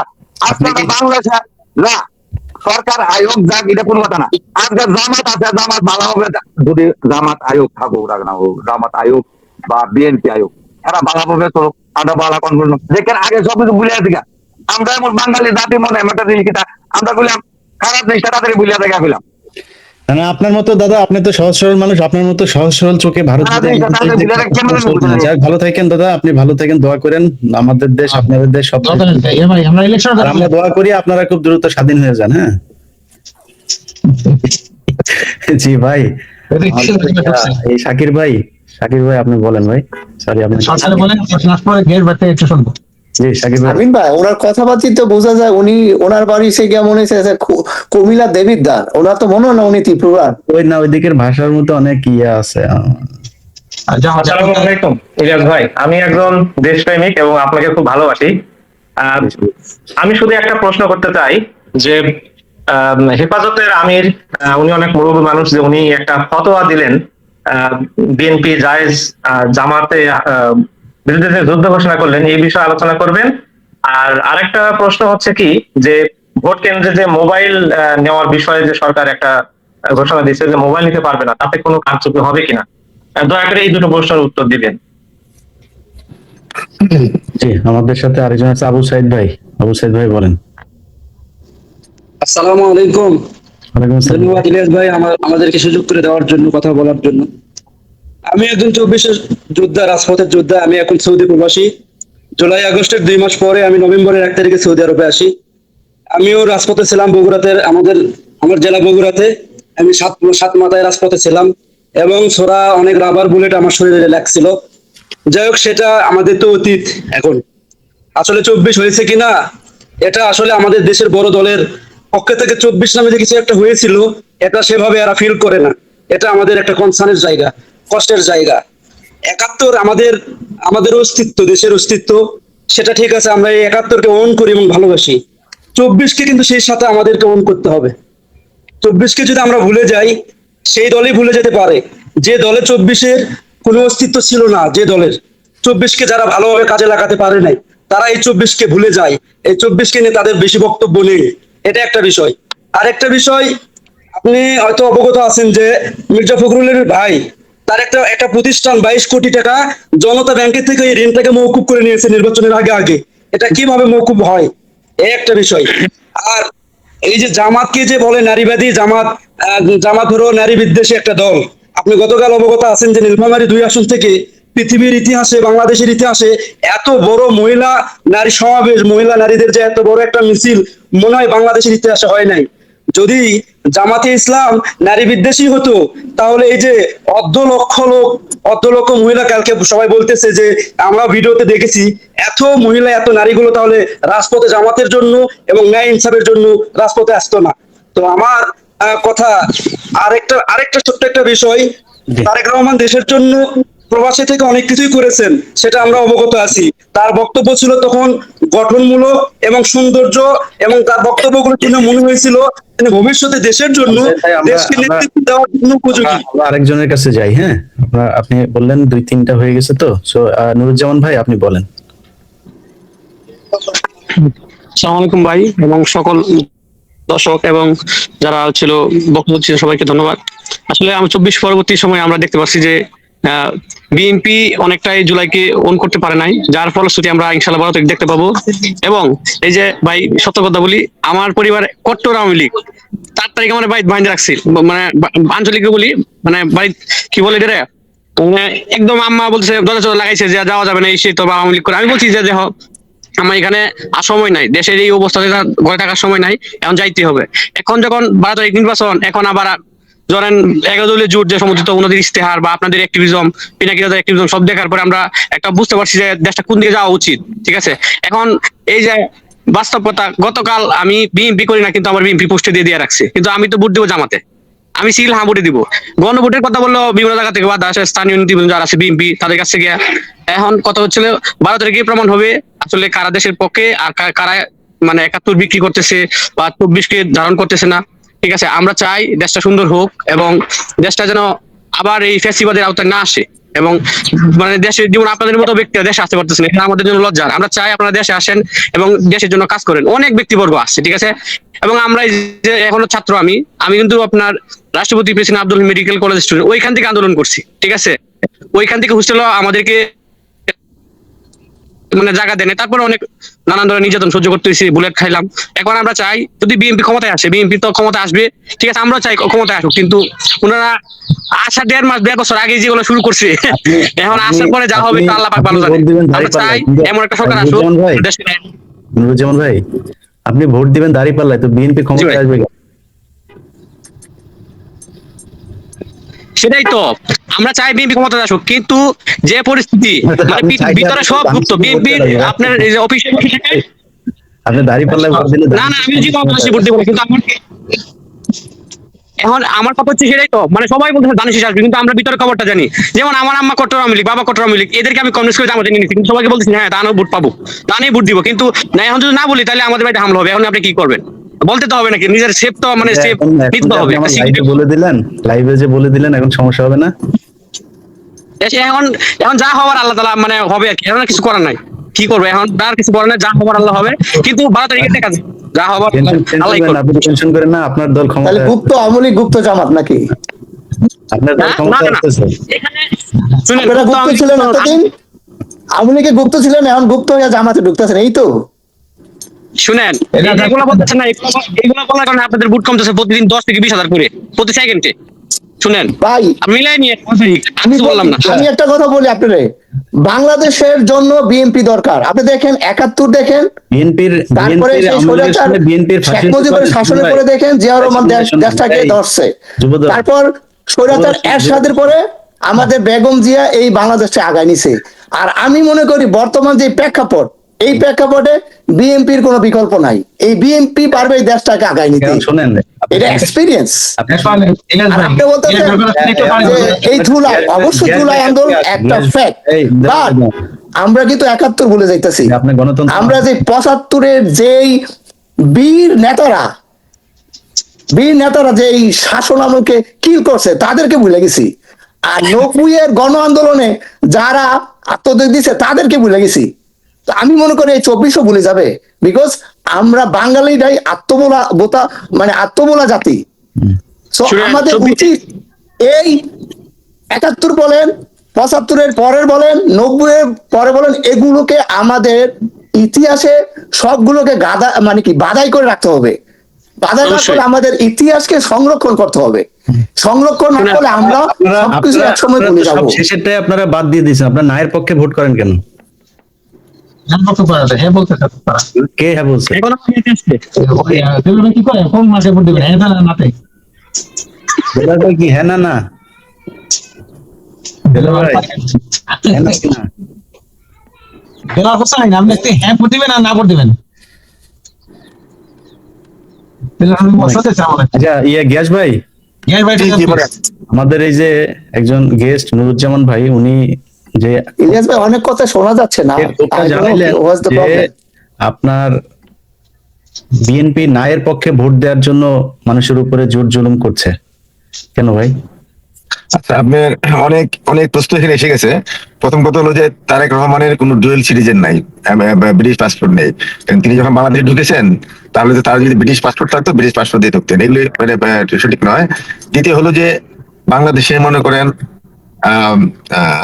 আরো কিছু প্রশ্ন আসছে যে মনে করেন হাও ভবনের বা তারেক রহমানের বিরুদ্ধে বিএনপি যখন ক্ষমতায়, তখন টিভিতে শেখ হাসিনা বা টক শোর অনেকেই তারেক রহমানের বিরুদ্ধে যে অভিযোগ এনেছিল যে মালয়েশিয়াতে সেকেন্ড হোম করেছে, হাজার হাজার কোটি টাকা পাচার করেছে, কিন্তু 111 সরকার এবং আওয়ামী লীগ সরকার তারেক রহমানের বিরুদ্ধে এই ধরনের কোনো অভিযোগ আনতে পারে নাই। তাকে গ্রেনেড হামলার মামলা আর একটা ক্রেডিট কার্ড ইউজ করেছে আরেকজনের, সে একটা মামলা, আদারওয়াইজ কোনো মামলা ভ্যালিড কোনো মামলাই তার বিরুদ্ধে আনতে পারেনি।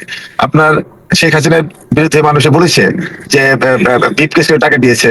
তো হাওয়া ভবনের বিরুদ্ধে যেহেতু প্রপাগান্ডা হয়েছিল যখন বিএনপি ক্ষমতায়, টিভিতে টক শোতে যেভাবে বলা হয়েছিল যে একটা বাসের মালিক কয়টা নাকি তারেক রহমান, একটা বিল্ডিং উঠলে বলে তারেক রহমান, এই যে প্রপাগান্ডা গুলি চালানো হয়েছিল তখন, তো এগুলি সব মিথ্যা প্রমাণিত হয়েছে। তারেক রহমান বিরুদ্ধে অ্যাকাউন্ট পায় নাই, তার বিরুদ্ধে কোনো কেউ বলতে পারে না কোনো ব্যবসায়ী, বাংলাদেশের প্রত্যেকটা ব্যবসায়ীকে যে তারেক রহমানের সাথে ব্যবসা করেছে, অতএব সেটা আজকে প্রমাণিত। আমার কথা হলো যে এই যে আলোচনাগুলো আছে 24, 71 এবং বিএনপি এমনি দল যারা 71-কেও মানে নেতৃত্ব দিয়েছে এবং 24-কেও নেতৃত্ব দিয়েছে। বিএনপি বলছে যে 71 এবং 24 কে ধারণ করতে হবে, করতে চলবে। তারা 71-কে ডিলিট করতে চায়, 71-কে বাদ দিয়ে তো 24 হবে না। তাদের স্লোগান দিয়েছে যে 71 নাই, 71 হলো ভারতের। এই জন্য কিভাবে কথা বলে যাবে 71 ভারতের? তো যারা যাদের 71 কলঙ্ক আছে, বিএনপি 90 তো কিন্তু বিএনপি লিড দিয়েছে। আচ্ছা শেষ করি। দেখো, অতএব 71 যেমন আমাদের ভিত্তি, সেটা বিএনপির যে প্রতিষ্ঠাতা শহীদ প্রেসিডেন্ট জিয়া রহমান স্বাধীনতা ঘোষণা দিয়েছেন। আজকে দেখেন এই যে জামাতের আমির, তিনি তো 3টা নির্বাচন করেছেন, মানে এই 3টা নির্বাচনে তিনি তো জামানত বাজেয়াপ্ত হয়েছে। তিনি বলছেন যে 71-এর স্বাধীনতার প্রথম রিপুল করেছে, ঘোষণা দিয়েছে আপনার কি বলে কর্নেল ওলি। সেই কর্নেল ওলি একসময় জামাতের সাথে বিএনপি সম্পর্ক থাকার কারণে তিনি দল ত্যাগ করেছেন। জামাতকে কেন, রাজাকারকে কেন? আচ্ছা এই গিয়াস ভাই আমি একটু কারেকশন করি, সেটা হলো যে আপনি কি 71 নিয়ে মনে করেন আপনার কথা বিশ্বাস করব না জামাতের আমিরের কথা বিশ্বাস করব বা কর্নেল ওলির কথা বিশ্বাস করবে? 3 জনের মধ্যে যদি আপনাকে অপশন দিই, কার কথা বিশ্বাস করবেন? না না, এখানে তো বিশ্বাস করেন তো জামাতে আমির তো অনেক মিথ্যা কথা। না আমি বলতেছি না আমি বললাম যে এই 3 জনের ভিতরে আপনি কাকে বিশ্বাস করবেন, মানে একজন থার্ড পার্টি কাউকে যদি জিজ্ঞেস করি, আপনি জামাতের আমির আর কর্নেল ওলি 3 জনকে আমি বলতে পারবো যে জামাতের যে লিডার আপনার সাইদি, তিনি তো বলে গেছেন। না ভাই পয়েন্ট ভাই, আমি একদম সরাসরি কোশ্চেন করছি, এই 3 জনের ভিতরে কাকে বিশ্বাস করবো সেটা বলেন। আমি 3 জনের মধ্যে আমি কর্নেল ওলি আর জামাতের আমির। এটা তো আপনার ব্যাপার, আপনি কাকে বিশ্বাস করবেন। আপনি তো, আমি তো 2 জনকে এখন মুনাফিক মনে করি, বুঝছেন না, কারণ ওরা তো ইতিহাস বিকৃতি করছে। মানে উনি নিজে ওই যুদ্ধে ছিল, জিয়াউর রহমান ওনার ব্যাপারে একটা এসিআর দিয়ে গেছেন, যে লিখে দিয়ে গেছেন, সেটা এখনো আমাদের ইতিহাসের অংশ, যে কর্নেল ওলি প্রথম বিদ্রোহ করে এবং বিদ্রোহ করে সে আমাকে দিয়ে তারপরে ঘোষণা দেয়, এটা নিয়ে উনি নিজে বলছেন এটা, এবং সেটা জিয়াউর রহমানের দিয়ে যাওয়া 1974 এখন নতুন করে ইতিহাস লেখা হবে, মানে এখন না, এটা জিয়াউর রহমান, এটা 1974 সালের লেখা। জিয়াউর রহমানের দলিল পত্র, দলিল পত্র 3য় খণ্ড। কর্নেল ওলি তো নিজেই বলছেন যে আমি নিজে সাক্ষীদের আমার সামনে তিনি নিজ হাতে ড্রাফট লেখে, জিয়া রহমান সাহেব নিজ হাতে ড্রাফট লেখে স্বাধীনতা ঘোষণা দিয়েছেন, এটা তো আমাদের কর্নেল ওলি বলেছেন। না না, আমি বলছি অতএব যে আপনার ড্রাফট লিখে কি লিখে ওটা নাম বলতেছে, এই যে স্বাধীনতার ঘোষণা দেওয়ার যে আইডিয়াটা যে আমরা বিদ্রোহ করবো, এই বিদ্রোহটা সবার আগে সে করে, এবং এই জিয়াউর রহমান নিজেই সেটা লিখে দিয়ে গেছেন। এটা ইতিহাসের অংশ, এটা এখন না, নতুন কিছু না। জিয়াউর রহমান এটা কখনো হয় নাই, এটা এটা এটা লেখা নাই, আমি আমার চোখে পড়ে নাই, এটা আমি শুনি নাই কখনো। এবং 1994 যেই স্বাধীনতার দলিলপত্র খালেদা জিয়ার সময় তৈরি হয়েছে, সেই স্বাধীনতার দলিলপত্র আপনি এটা কর্নেল ওলি কখনো বলে নাই। কখনো ওলি সবসময় বলেছে যে আমি সাক্ষী, আমার সামনে কর্নেল অলিকে বিশ্বাস করেন না। কর্নেল অলি ধরেন সরাসরি যুদ্ধের একজন খেতাবপ্রাপ্ত একজন মুক্তিযোদ্ধা, তার কথা আপনি বিশ্বাস করেন না? আমরা তো বিএনপির লোকজন। না না না, এই কর্নেল ওলি কিন্তু এই জামাতে, আমি বলি দেখেন এরা কিভাবে দেশ চালাবে। এই কর্নেল ওলি বিএনপি থেকে বের হয়ে গেল যে জামাতের সাথে কেন সখ্যতা, হ্যাঁ তিনি বের হয়ে গেলেন। আবার সেই কর্নেল ওলি এখন জামাতের প্রিয় মানে স্বাধীনতা ঘোষণা হয়ে গেলেন। মানে এই যে হয়, আপনারা জামাতের সাথে ঢুকে আবার জামাত থেকে বের হয়ে যান না? আপনারা একসময় জামাতকে বন্ধু মনে করে এখন আবার তাদেরকে রাজাকার বলতেছেন না? তো ভুল তো হতেই পারে। জামাতকে কিন্তু আমরা ছেড়ে দিচ্ছি না। জামাতে আপনার স্বপ্ন দেখছে ক্ষমতায় যাবে। জামাত এই 24-এর পরে তারা কি করলো, জামাত আপনাদেরকে বলছে আমরা ক্ষমতায় গেলে আপনাদের নিয়ে আমরা সরকার গঠন করবো। আপনাদের নেতা বলে দিচ্ছেন যে আমরা আপনাদের নিয়ে গঠন করবো না, তাহলে কারা কাকে ছাড়লো? না না না, বিএনপি বলেছে, আমাদের নেতা বলেছেন যে যারা নাকি সংসদ সদস্য হয়ে আসবেন, জনপ্রতিনিধি হয়ে আসবে, তাদের নিয়ে সরকার গঠন করবে। অনির্বাচিত কোন লোকের সাথে সরকার গঠন করবে কেন? যেমন এখানে যদি সরকার ক্ষমতায় আসে সেই ক্ষেত্রে উপদেষ্টা পরিষদের যদি জাতীয় সরকার হতো তখন না না না, এটা প্রথম তারা প্রস্তাব দিয়েছিল অনির্বাচিত লোকদের নিয়ে, দলকে নিয়ে একটা জাতীয় সরকার। সেটা তো বিএনপি বলতে পারে না, অবশ্যই না, কারণ জনগণের প্রতিনিধিত্ব থাকতে হবে। জনগণের এখন বিএনপি বলছে যে জনগণের প্রতিনিধি নিয়ে সবাই মনে করলে জাতীয় সরকার হবে, কিন্তু সংসদ সদস্য হতে হবে। এখন আমাদের উপদেষ্টা পরিষদের মধ্যে অনেকে আছেন ইউনিয়ন পরিষদে পাশ করবেন না, মেম্বারে পাশ করবেন না, তারা হয়ে গেছেন এখন আপনার উপদেষ্টা পরিষদ। তাদের এই জুলাইয়ের কোনো মানে অবস্থানে তাদের কোনো অবদান ছিল না, তারা হয়ে গেল উপদেষ্টা। তো এখন তাদের নিয়ে তারা জাতীয় সরকার গঠন করবো কেন বিএনপি? অর্থাৎ বিএনপি এটা জনগণের দল, জনগণের ভোটের অধিকার বাস্তবায়ন করতে চায়। এখন জনগণের ভোটের অধিকার যারা নাকি বাস্তবায়ন করতে চায় না, জনগণকে ভয় পায়, তারা কিন্তু নির্বাচন চায় নাই। তারা প্রথমে জুলাইয়ের পরবর্তী সময় বললো যে আমরা নির্বাচন চাই না, নির্বাচন বিএনপি চায়। আর দ্যাট মিন জনগণের ভোটের অধিকার তারা চাচ্ছে না। তারা একটা পর একটা বাহানা করলো, আপনার পিআর সিস্টেম, তারপরে বলে যে ইউনিয়ন পরিষদ আগে দিতে হবে, তারপরে এই একটা পর একটা বাহানা সৃষ্টি করে তারা নির্বাচন চাচ্ছে না। তো এখন যারা নির্বাচন চাচ্ছে না, নির্বাচন চাওয়া মানে কি? জনগণের অধিকার, জনগণের ভোটের অধিকার তারা চাচ্ছে না। তারা আবার আপনার বড় বড় কথা বলছে, মিথ্যাচার করছে। তারেক রহমান কখনোই জামাতের বিরুদ্ধে কথা বলে নাই। যতক্ষণ পর্যন্ত জামাত এবং তাদের ভোট বাহিনী, জামাতের আমির বিএনপির বিরুদ্ধে মিথ্যাচার শুরু করলো, ক্ষমতায় যাওয়ার জন্য বিভোর হয়ে গেল এবং এই ভোট কেনা শুরু করলো। আপনি মনে করেন এই গ্রামে গ্রামে গিয়ে ভোটের আইডি চাচ্ছে তারা, এত টাকা তাদের, তারা মানে কি তারপরে বিকাশের নাম্বার চাচ্ছে। যারা ধর্মভিত্তিক রাজনীতি করবে তারা কেন এই দুর্নীতি করবে? তারা কেন ভণ্ড হবে? এই সমস্ত ভণ্ডামি করে তারা ধর্মকে বিকৃত করছে। আপনারা তো স্বচ্ছ রাজনীতি করতেছেন। আমি এটা আপনাদের নিউ ইয়র্ক যুব দলের নেতারে প্রশ্ন করছিলাম, উনি তো উত্তর দিল না। কারণ আপনারা একটু জিজ্ঞেস করি যে আপনারা যে ফ্যামিলি কার্ডের নামে কারোরে বলতেছেন, কারোরে বলতেছেন যে পটল আলু এগুলি করবেন, তারপরে কাউকে বলতেছেন আপনার কৃষির ইয়েও নাকি ফ্রি দিবে, ব্যাংকের লোন ফ্রি দিবে, তারপরে এটিএম মেশিনে যে টাকা তোলা যাবে, এই যে এগুলো বলতেছে, এগুলো কি আপনাদের কাছে মানে আপনারা? না, এটা তো দৃশ্যমান, এটা তো আমাদের নির্বাচনের ম্যানিফেস্টোতে লিখিত আছে, এই পরিষ্কার। এখানে এক একজনের এক এক রকম কথা না। এখানে ফ্যামিলি কার্ড দেওয়া হবে, যেমন আমেরিকা এবং ইউরোপের উন্নত দেশগুলিতে দিচ্ছে। আপনার মেডিকেট কার্ড দিচ্ছে, মেডিকেট কার্ডের মধ্যে আপনার টাকা আপনি তুলতে পারবেন, আপনি ব্যাংক থেকে তুলতে পারবেন, আপনি এটিএম কার্ড থেকে তুলতে পারবেন। তারেক রহমান সাহেব বিদেশি থেকে যে একটা কল্যাণমূলক রাষ্ট্র কিভাবে চলে, আমি সেটা তো বুঝলাম, ওটা তো আমি বুঝলাম আপনি দিবেন, কিন্তু আমি বলতেছি যে এই যে আপনি যে লোকজন যে গিয়ে বলছে যে কেউ বলে 7,000, কেউ বলে 20,000, কেউ বলে আপনার বিভিন্ন জায়গায় বিল দিতে গেলে, লোকজন কি বললো ইরাজ ভাই, লোকজন কি বললো সেটা তো বড় কথা না।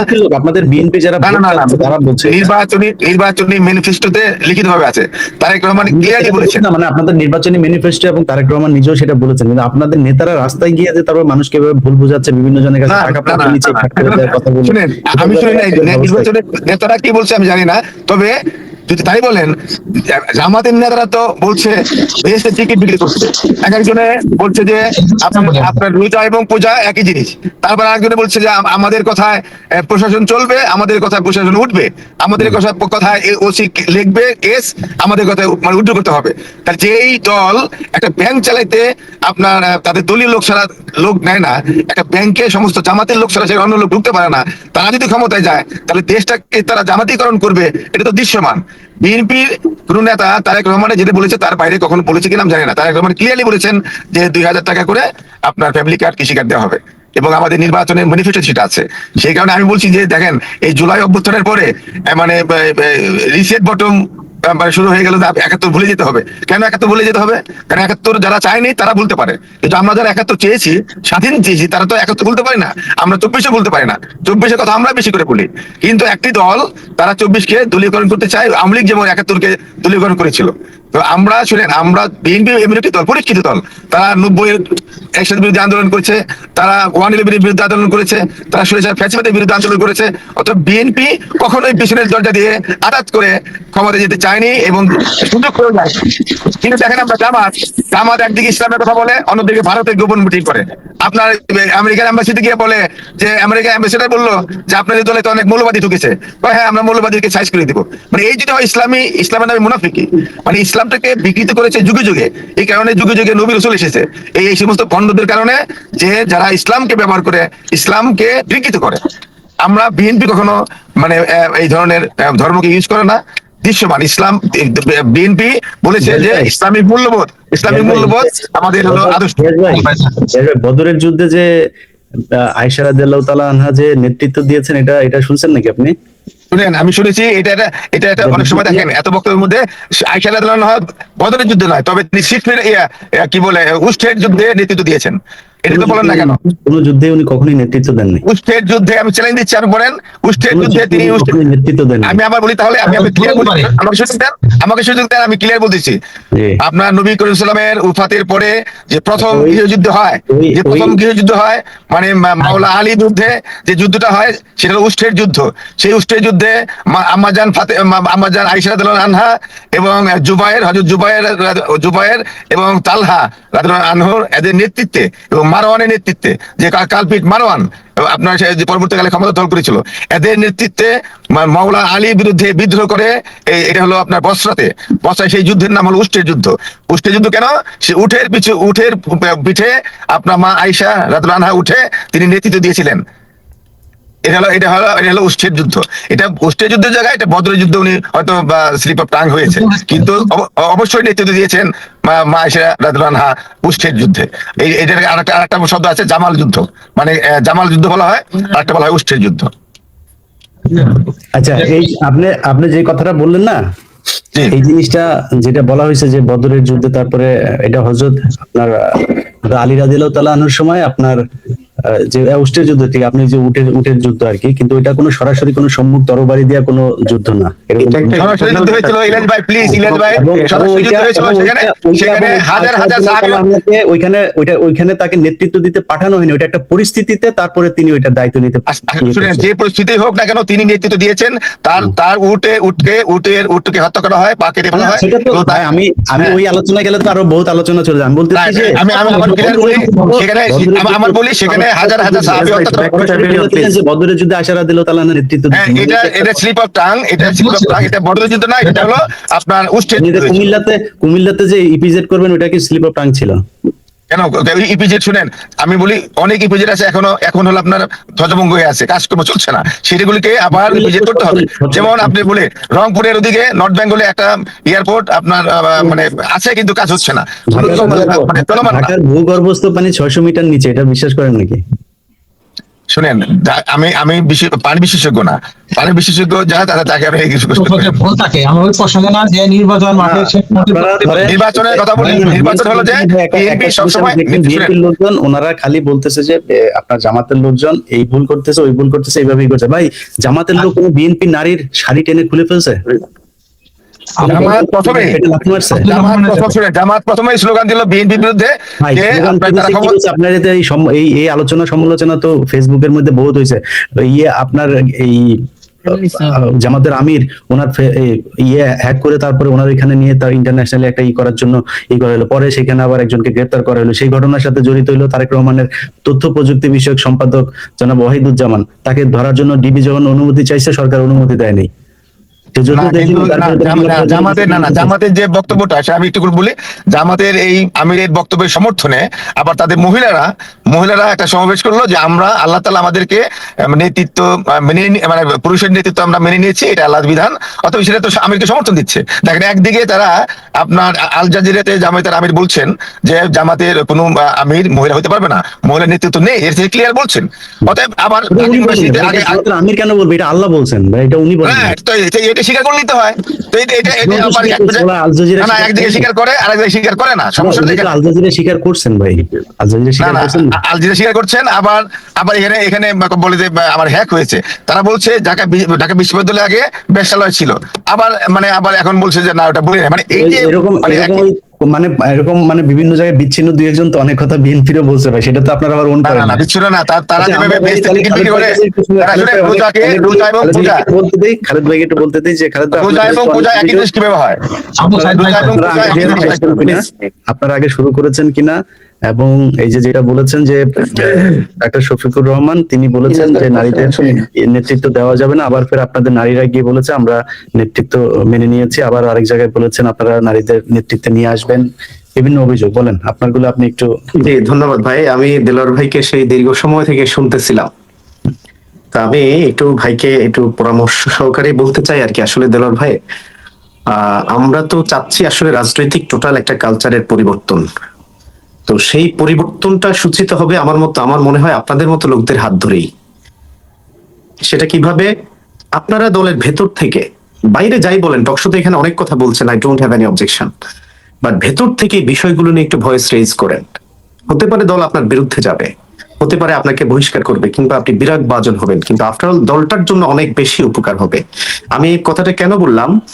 এই যে যাই বললেন দেলোয়ার ভাই, এতক্ষণ পর্যন্ত যাই বললেন জামাতের আমিরের বক্তব্য, আমি দেলোয়ার ভাই কথা যদি বলি, শুরুতেই তিনি প্রথমে এর আগের সেশনে তিনি একটু বলেছিলেন নাহিদদেরকে যা তা বলছেন আর কি, নাহিদ হাসনাত স্যার যে সহজার আন্দোলনে ছিল। আমার মনে হয় সমালোচনা করার জায়গা আছে, তাদের নিয়েও সমালোচনা করার জায়গা নাই, বিষয়টা একেবারেই ঠিক না, তাদের নিয়েও সমালোচনা করার জায়গা আছে। কিন্তু জুলাই আন্দোলনে তাদের ভূমিকার কারণে বিএনপির রাজনীতি, বেগম খালেদা জিয়া মরহুমা যাকে আমরা সবাই শ্রদ্ধা করি, তার অবস্থান, তারেক রহমানের দেশে ফেরা, এই জায়গাগুলোতে আমার মনে হয় ন্যূনতম কৃতজ্ঞতা বোধটা রেখে এরপরে আপনি সমালোচনাটা করা উচিত। তাইলে আমার মনে হয় আল্লাহ রাব্বুল আলামিন নিজেই বলছেন লাইন শাকারতুম লাযিদান্নাকুম, কৃতজ্ঞতার জায়গাটা আমরা যদি ভুলে যাই, আল্লাহ তাআলা ঠিকই আমাদেরকে ধরা দিয়ে দেবেন, আমরা টেরও করতে পারবো না। এজন্য আমার মনে হয় জুলাই আন্দোলনে যারা ভূমিকা রাখছেন তাদের ব্যাপারে কথা বলা যাবে না, মোটেই তা না, কথা বলবো, সমালোচনা আসলে সেটা করা যাবে, কিন্তু তাদের প্রতি ন্যূনতম রেসপেক্টের জায়গাটা, কৃতজ্ঞতার জায়গাটা আমাদের সবার ওন করা উচিত, রাখা উচিত। এবং এটা যদি আমরা না করি আমরা আবার ধরা খেতে যাব, এটা নিশ্চিত। এরপরে তিনি জামাত আমিরের স্বাধীনতার বিষয়ে অনেক কথা বললেন, শব্দ দুটো তো আলাদা। কর্নেল অলি আহমদের বিষয়ে যে বিষয়টা বললেন তিনি উই রিভোল্ট, আর একটা হচ্ছে অ্যানাউন্সমেন্ট, দুইটা শব্দ আলাদা। ইলিয়াস ভাই এটা ব্যাখ্যা করে দিয়েছেন, আমার সেটা যাওয়ার দরকার না। আমার মনে হয় দুইটা শব্দের ব্যাখ্যা যদি ভালো করে বোঝা যায়, বিষয়টা একেবারেই ক্লিয়ার, একদমই পরিষ্কার, যে এখানে তিনি মোটেই ইতিহাস বিকৃত করেননি, বরং এটা একটা রাজনৈতিক ইস্যু তৈরি করা, রাজনৈতিক মাঠে একটা গুরুত্বপূর্ণ বিষয়। এই যে এখন ভোটের মাঠে যা হচ্ছে, আমি এটাকে খুব বেশি অস্বাভাবিক মনে করি না, এটা স্বাভাবিক। আমেরিকাতে আরো অনেক বড় কিছু হয়ে যায়, হাতাহাতি মারামারি পর্যন্ত হয়, কিন্তু আমাদের ডিবেট হচ্ছে। একটু ফাঁকেতে বলি, প্লিজ একটু। উনি কিন্তু বলছে চট্টগ্রামের সন্তান, জিয়াউর রহমান কিন্তু চট্টগ্রামের সন্তান না। আচ্ছা প্লিজ, আমি একটু জাস্ট, তো এই জন্য আমেরিকাতে অনেক বেশি কিছু হয়। আমাদের দেশে কি হচ্ছে, সর্বোচ্চ যিনি তার রাজনৈতিক মঞ্চ থেকে কিছু বক্তব্য দিচ্ছেন, কথা বলছেন, এটা আমার মনে হয় রাজনৈতিক সৌন্দর্য। নির্বাচনের আগে এই ধরনের সরগরম একটা পরিস্থিতি তৈরি হওয়াটা রাজনীতির জন্য ভালো, কিন্তু এখানে লক্ষণীয় বিষয় হচ্ছে যে আমরা নিজেদের জায়গা থেকে সততার জায়গা, শুধু বিরোধিতার জন্য বিরোধিতা একটা কথা, অনেকগুলো পয়েন্ট এখানে আসছে, এগুলো শুধুমাত্র বিরোধিতার জন্য বিরোধিতা। আমাদের নুরুল আমিন ভাই দেশ পরিচালনার যোগ্যতা নিয়ে একটু টাচ দিয়েছিলেন। আসলে দেশ যারা স্বাধীনতার পরে যারা প্রথম ক্ষমতায় আসছে তাদের কি যোগ্যতা ছিল, যারা প্রথম সরকার গঠন করে তাদের কি যোগ্যতা ছিল, এগুলো রাজনৈতিক মাঠে, আমি শুরুতেই বলছি, রাজনৈতিক মাঠে যদি আমরা প্রতিপক্ষকে কোনো বিষয়ে দুর্বল করতে চাই, স্ট্রং কোনো সাবজেক্ট নিয়ে আসা উচিত, যেটা রিয়েলি। কিন্তু এখানে বিএনপি যেগুলো নিয়ে আসতেছে, দুইটা বিষয় বিএনপির ক্ষেত্রে আমি দুইটা বিষয় বলি। একটা হচ্ছে তারা যেগুলো জামাতের বিরুদ্ধে আনতেছে সবগুলো ব্যাকফায়ার করতেছে, সবগুলো ব্যাকফায়ার করতেছে, একজন দর্শক বলেও গেছেন। এরপরে তারা নিজেদেরকে, আমার মনে হয় এরপরে অ্যাকশন তারেক রহমানের ব্যাপারে আমি বলি, তিনি অবশ্যই দীর্ঘ সময় 17 বছর মজলুম ছিলেন, দেশের বাহিরে ছিলেন। আমাদের তার প্রতি একটা হৃদয়ের গভীর থেকে শ্রদ্ধাবোধ আছে, ঠিক যেমনটা খালেদা জিয়ার ব্যাপারে ছিল, তারেক রহমানের ব্যাপারেও আছে। আমরা এটা লালন করি, আমরা চাই এটা লালন করার মতো একটা পরিবেশ যেন থাকে। কর্মীদেরকেও এটা মানানো সম্ভব হয়ে ওঠে না। তিনি 17 বছর দেশের বাইরে থেকে রাজনীতি পরিচালনা করে এসে যদি আবার এখানে গুপ্ত শব্দটাকে ব্র্যান্ডিং দেন। ছাত্রদল যখন নির্বাচনগুলো করে আমি খুব অবাক হতাম। ছাত্রদলের কেন্দ্রীয় নেতাদের সাথে আমার প্রায় কথা হতো যে ছাত্রদলের নির্বাচনী ম্যানিফেস্টো কিংবা নির্বাচনী আচরণ, তাদের যে ফর্ম কার্যক্রম, এগুলো চেঞ্জের ব্যাপারে আমি বারবার পরামর্শ দিয়েছি যে এগুলো একটু চেঞ্জ করেন, না হয় কিন্তু ছাত্ররা আপনাদেরকে গ্রহণ করবে না। কিন্তু আমি দেখলাম কোনো চেঞ্জ নাই, এবং চেঞ্জ নাই তো নাই, তার উপরে এমন কিছু বিষয় নিয়ে হাজির হচ্ছে এগুলো বারবার তাদের উপরে ব্যাকফায়ার করতেছে। তখন আমি চিন্তা করলাম যে আসলে তারেক রহমান তো, ছাত্রদল তো তারেক রহমানের নির্দেশ ছাড়া কিছু করবে না। তাহলে আমি ছাত্রদলকে দিয়ে তারেক রহমানকে মূল্যায়ন করতে শুরু করলাম। যে তারেক রহমানকে আমরা স্মার্ট মনে করতাম, এলইডি স্ক্রিনে যখন তিনি বক্তব্য দিতেন আমাদের কাছে মনে হতো হিউজ স্টাডি করে তিনি এসেছেন। কিন্তু বাংলাদেশে আসার পরে আমাদের এই ধারণাটা পাল্টে গেল। আমার কাছে মনে হচ্ছে তার বাংলাদেশ নিয়ে গভীর কোনো স্টাডি তিনি করেননি, অথবা এটা তার দোষও না, তাকে যারা পরিচালনা করেন তাদের উচিত ছিল এই বিষয়ে তাকে একটু গুছিয়ে দেয়া। কিন্তু আমার মনে হচ্ছে বিএনপি সেই গভীরে প্রবেশ করতে পারে নাই। বিএনপি শুধুমাত্র রাজনৈতিক ভাষা ভাই পলিটিক্স এর মধ্যে এখনো রয়ে গেছে। কিন্তু বাংলাদেশের মানুষের যে একটা বিশাল মাইন্ড সেট আপ ঘুরে গেছে, এই জিনিসটাকে স্টাডি করে বিএনপি সম্ভবত আগাইতে পারছে না। বিএনপির একটা বড় অংশ, একটা টিম আছে যারা তাকে পরিচালনা করেন আমি যতটুকু জানি, কিংবা তিনি যে পরিষদ দ্বারা পরিচালিত হন, তাদের উচিত ছিল তাকে গভীরভাবে স্টাডি করে তারপরে মাঠে নামানো। তাইলে এই যে উলটপালট জিনিসগুলো হচ্ছে, এগুলো নিয়ে চায়ের দোকানে হাসাহাসি হচ্ছে। আমি দুঃখিত, আমি তাকে অসম্মান করছি না, তিনি শ্রদ্ধেয় নেতা, অনেক বড় লিডার, দীর্ঘদিন মজলুম ছিলেন। কিন্তু আমাদের কাছে খুব বেশি কষ্ট লাগে তিনি মজলুম থেকে 17 বছর দেশের বাইরে থেকে এসে যখন ঠিক তারই মতো মজলুম থাকা মানুষদেরকে, তিনি তো রাজপথে নামার সুযোগ তিনি পান নাই। অসংখ্য মানুষ রাজপথে গুম খুন নির্যাতনের শিকার হয়েছে। বিএনপির অসংখ্য নেতাদের সাথে আমরা একসাথে দীর্ঘ সময় জেনেছিলাম। তাহলে এই যখন তিনি এই শব্দটা ব্যবহার করেন এটা আমি মনে করি শুধু জামাতের উপরে না, এটা তার নিজের কর্মীদেরকে অসম্মান করার শামিল। এটা তিনি তার কর্মীদেরকে বলেছেন। তাহলে তার যে সমস্ত নেতা কর্মীরা, হারিস চৌধুরীর ঘটনা আমরা জানি, মৃত্যুর আগ পর্যন্ত যার পরিচয়টা পর্যন্ত আমরা প্রকাশ করতে পারি নাই। তাহলে এই যে তিনি শব্দটা ব্যবহার করছেন, আমি মনে করি এটা শুধু জামাতের উপরে যায় নাই, জামাত তো এটাকে নেয় নাই, এটা স্বয়ং বিএনপির নেতাকর্মীদের উপর ব্যাকফায়ার হয়েছে। সুতরাং এরপরে তিনি যে সমস্ত জায়গায় কথাগুলো বলেছেন, এগুলো নিয়ে গভীর স্টাডি করে এই ময়দানে নামা উচিত ছিল, কিন্তু বিএনপি সেটা করেনি। এবং সেটা করে নাই, এই যে করে নাই, এই যে বিএনপির দুর্বলতা, গ্যাপ, আমি মনে করি অ্যাকসেশন আপনারা হেরে যান, ক্ষমতা খুব বেশি কিছু না, খুব বড় জিনিস না। অ্যাকসেশন বিএনপির যদি এই যে বিশ্ববিদ্যালয় নির্বাচনগুলোতে এত হারা হারলো, গো হারা হারলো, সবগুলো বিশ্ববিদ্যালয় নির্বাচন, কিন্তু একটা হারার পরে বিএনপির ছাত্র দলের সতর্ক হয়ে যাওয়া উচিত ছিল যে আমাদের কোন কোন জায়গায় লিগাসি গুলো আছে, কোন কোন জায়গায় আমাদের গ্যাপ গুলো আছে। কিন্তু এগুলো নিয়ে স্টাডি না করে শুধুমাত্র গতানুগতিক রাজনৈতিক চর্বিত চর্বণ গুলো দেলোয়ার ভাই এতক্ষণ যেভাবে বলে গেলেন, আমার মনে হচ্ছে এগুলো এক ভাই বলেছেন যে এগুলোর জবাব মানুষ 12 তারিখে দেবে। আমি একটু অনুরোধ করবো দেলোয়ার ভাই, এই বিষয়গুলো নিয়ে একটু প্লিজ গভীর স্টাডি করে নিজেদের, আমার সামনে যাই বলেন, টকশোতে যাই বলেন, don't have any objection, but নিজেদের ভেতরে এই জায়গাগুলো নিয়ে একটা বিরাট পরিবর্তনের জন্য ভয়েস রেইজ করা দরকার। না হয় বিএনপি গভীর সংকটে নিপতিত হবে, কোনো সন্দেহ নাই। কারণ আপনারা একেবারে টোটালি জনগণের পালস বুঝতে এখনো সক্ষম হচ্ছেন না, হন নাই, যার জন্য কি হবে, শেখ হাসিনা যেমনটা বুঝে নাই, ঠিক একই অবস্থা এখন বিএনপির ক্ষেত্রে তৈরি হচ্ছে। আমি আশঙ্কা করছি রাজনীতির জন্য, বাংলাদেশের রাজনীতির জন্য বিএনপির হারিয়ে যাওয়া, কিংবা বিএনপির জন্য বিএনপির একটা খুব বেশি কঠিন পরিস্থিতি তৈরি হওয়া মোটেই সুখকর না, এটা আমরাও চাই না। কিন্তু বিএনপির যে পরিস্থিতিটা এখন তৈরি করছে বিভিন্ন ভাবে, একেবারে মোরাললেস বিষয়গুলো সামনে নিয়ে আসছে, শুধুমাত্র বিরোধিতার জন্য বিরোধিতা করতে গিয়ে বিএনপির নিজেদের উপরে যে ইস্যুগুলো ব্যাকফায়ার হচ্ছে, এগুলো নিয়ে বিএনপির গভীর টেবিল ওয়ার্ক করা উচিত, বিএনপি টিম রেডি করা উচিত। গতানুগতিক কালচারের দিন শেষ হয়ে গেছে। এরপর আমি শেষ করে দিচ্ছি ভাই, এরপরে আরেকটা কয়েকটা প্রশ্ন এখানে আসছে। এরপরে নমিনেশনের ক্ষেত্রে ইলিয়াস ভাই ক্লিয়ার করেছেন এখানে আমরা দুর্নীতি মুক্ত রাখতে চাই, কিন্তু ঋণ খেলাপিদেরকে নমিনেশন সহ আরো কয়েকটা বিষয়। আমি একটা উদাহরণ দিই, বিএনপির জেনুইন নমিনেশন পাওয়ার মতো অসংখ্য প্রার্থী আমার নলেজে আছে যারা নমিনেশন পান নাই। কেন পান নাই আমি জানতে চেষ্টা করেছি, আমি জানি না সত্য মিথ্যা। আমাদের নোয়াখালী 5 আসনের কথা বলি, সেখানে ব্যারিস্টার মওদুদের পুরো পরিবার আছেন, কিন্তু সেখানে একজনকে নমিনেশন দেওয়া হলো যিনি একজন ব্যবসায়ী। আমরা লোকমুখে শুনি আর কি যে তিনি বড় অঙ্কের এখানে লেনদেন করেছেন, এটা আমি বিশ্বাস করতেও চাই না, এটা হোক, এটা আমরা কল্যাণও করি না। কিন্তু আমাদের কাছে মনে হচ্ছে বিএনপি এই জায়গায় ভুল করেছে, এখানে বিএনপি সঠিক কোনো স্ট্যান্ডার্ড নির্ধারণ করতে পারেন নাই। এরপরে ফ্যামিলি কার্ড থেকে শুরু করে যে ইস্যুগুলো নিয়ে আসছে বিএনপির, এই বিষয়গুলো যেভাবে সামনে উপস্থাপিত হয়, একদম দক্ষ কর্মী বাহিনী গিয়ে দিয়ে এগুলো উপস্থাপন করা দরকার ছিল, কিন্তু এমন ভাবে পক্ষের বিপক্ষে বিএনপি উপস্থাপিত হয়েছে 12 তারিখ, যে বিএনপির উপর যেটা ব্যাকফায়ার করবে। আমি দেলোয়ার ভাই এখানে যারা বিএনপি প্রতিনিধিত্ব করছেন তাদের প্রতি আরেকটা অনুরোধ জানাতে চাই যে ভাই, জামাতকে নারী বিদ্বেষী বলেন, জামাতকে যাই বলেন, এগুলো কিন্তু আসলে খুব বেশি একটা গ্রহণযোগ্যতার লেভেলে নিয়ে যাওয়া সম্ভব হয় নাই। জামাতের টিম যেদিন জামাতের আমিরের এক্স হ্যান্ডেল হ্যাক করে যে এই কাজটা করা হয়েছে, পরেই সত্যতা বেরিয়ে আসছে, একেবারে ক্লিয়ার। ইভেন অসংখ্য নারী অ্যাক্টিভিস্টরা স্পষ্ট স্টেটমেন্ট দিয়েছেন জামাত আমির এটা বলতে পারে, এটা আমরা বিশ্বাস করি না। একটা হচ্ছে আপনি ভেতরে যা লালন করেন, আপনি ভেতরে যা ধারণ করেন, এটা যে কোনো ভাবে ফুটে উঠবেই। আর আপনি যা ধারণ করেন না, আপনাকে যদি সেটা অপবাদিত করা হয়, অপবাদ দেওয়া হয়, জনগণের সামনে এটা উপস্থাপিত ন্যাচারালি হয়ে যাবে। এটা আল্লাহ সিস্টেম, এটা রব্বুল আলমিনের সিস্টেম, তিনিই করে দেবেন। সুতরাং আমি মনে করি রাজনীতিতে এমন কোন ইস্যুকে সামনে নিয়ে আসা উচিত নয় যে ইস্যুগুলো আসলেই প্রকৃতপক্ষের সত্যতার লেশমাত্র নয়। আপনি বিরোধিতা করবেন, সমালোচনা করবেন, অবশ্যই এটা রাজনৈতিক অধিকার এবং রাইট, কিন্তু এটাকে যদি গ্রহণযোগ্যতার লেভেল মেনটেন করে সমালোচনা করা না যায়, এটা ব্যাকফায়ার করবে এবং করছে। এজন্য বিএনপিকে আমি এই ব্যাপারে পরামর্শ দিব, আসলে স্বাধীনতার খিস্তি কেউটা এখন যায় না, মোটেই যায় না। গুপ্ত সুপ্ত এই খিস্তি কেউটা মোটেই যায় না। এগুলো আমার মনে হয় আপনারা ভেতর থেকে বিএনপির হাইকমান্ডকে খুব ভালো করে আপনারা শক্তভাবে ভেতর থেকে ভয়েস রেজ করেন। উপর দিয়ে অনেক কিছু করলাম, ভিতর দিয়ে ঘুরে সব শেষ করে ফেললো। এটা বাংলাদেশের রাজনীতিতে বিএনপি হারিয়ে যাক, বিএনপির ক্ষতি হয়ে যাক, এটা আমরা চাই না, কখনোই চাই না।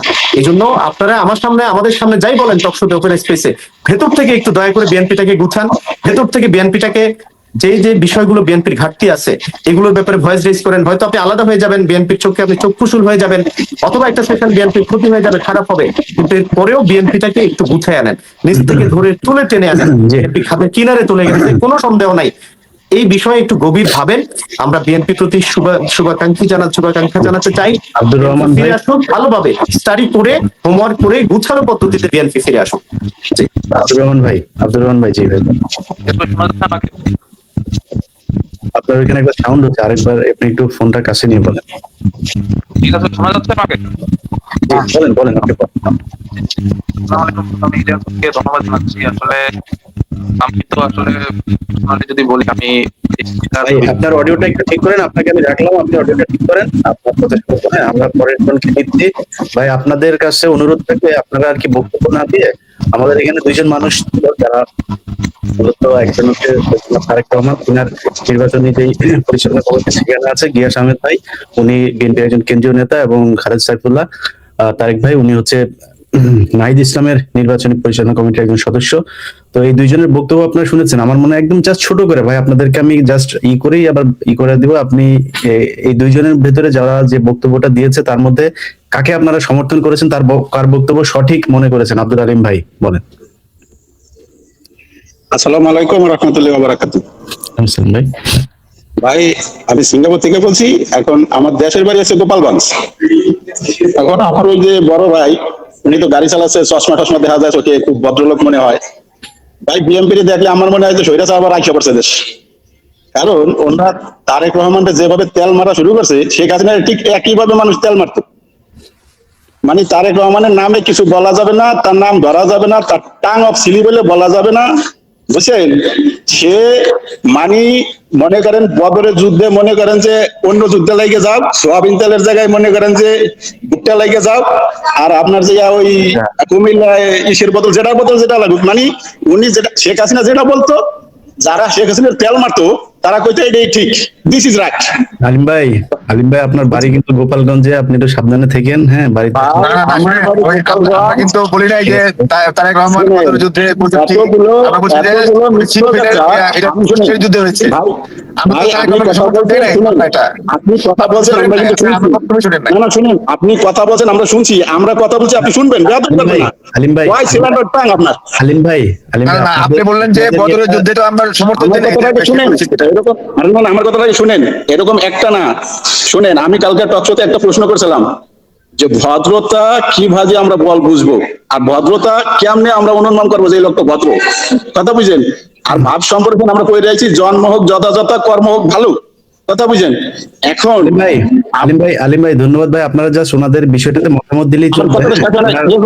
এক মিনিট আমার কথাটা শেষ করতে দেন, 1 মিনিট আমি প্রশ্নটা ভাইয়া আমি শেষ করি। এখন দেখেন, জিয়াউর রহমান এত ভালো, খালেদা জিয়া এত ভালো। দেখেন আমার বাপ অনেক ভালো ছিল, কিন্তু আমি খারাপ। আমরা জানি আদম আলাইহিস সালাম তার 2 ছেলে ছিল, 2 জনের ভিতরে 2 জন কিন্তু সমান ছিল না। নূহ নবীর ছেলে কিন্তু ঈমান আনে নাই, কথা বুঝেন? একজন ছেলে ঈমান আনে নাই। এখন তারেক জিয়াউর রহমান আর খালেদা জিয়ারে সামনে রেখে যদি তারেক রহমানের তেল মারেন, তাহলে আমি তো মনে করছি যে তারেক রহমান ভবিষ্যতে আরেক স্বৈরাচার হবে বাংলাদেশে। ভাই আমার এই কথাটার উত্তরটা দেন। না, true আমার ভাই, কথা খুব পরিষ্কার। আলিম ভাই ধন্যবাদ ভাই, আপনি আচ্ছা, তারেক রহমানকে তেল মারলাম কোথায় আমরা? তারেক রহমান যে যোগ্য নেতৃত্ব দিয়েছে, এই 17 বছর এই ফ্যাসিবাদ আন্দোলনের নেতৃত্ব দিয়েছে। তারেক রহমানের কারণে আওয়ামী লীগ দিনের ভোট রাত্রে করতে বাধ্য হয়েছে। তারেক রহমানের কারণে আওয়ামী লীগ ডামি নির্বাচন করতে বাধ্য হয়েছে। তো তারেক রহমানের দোষটা কোথায়?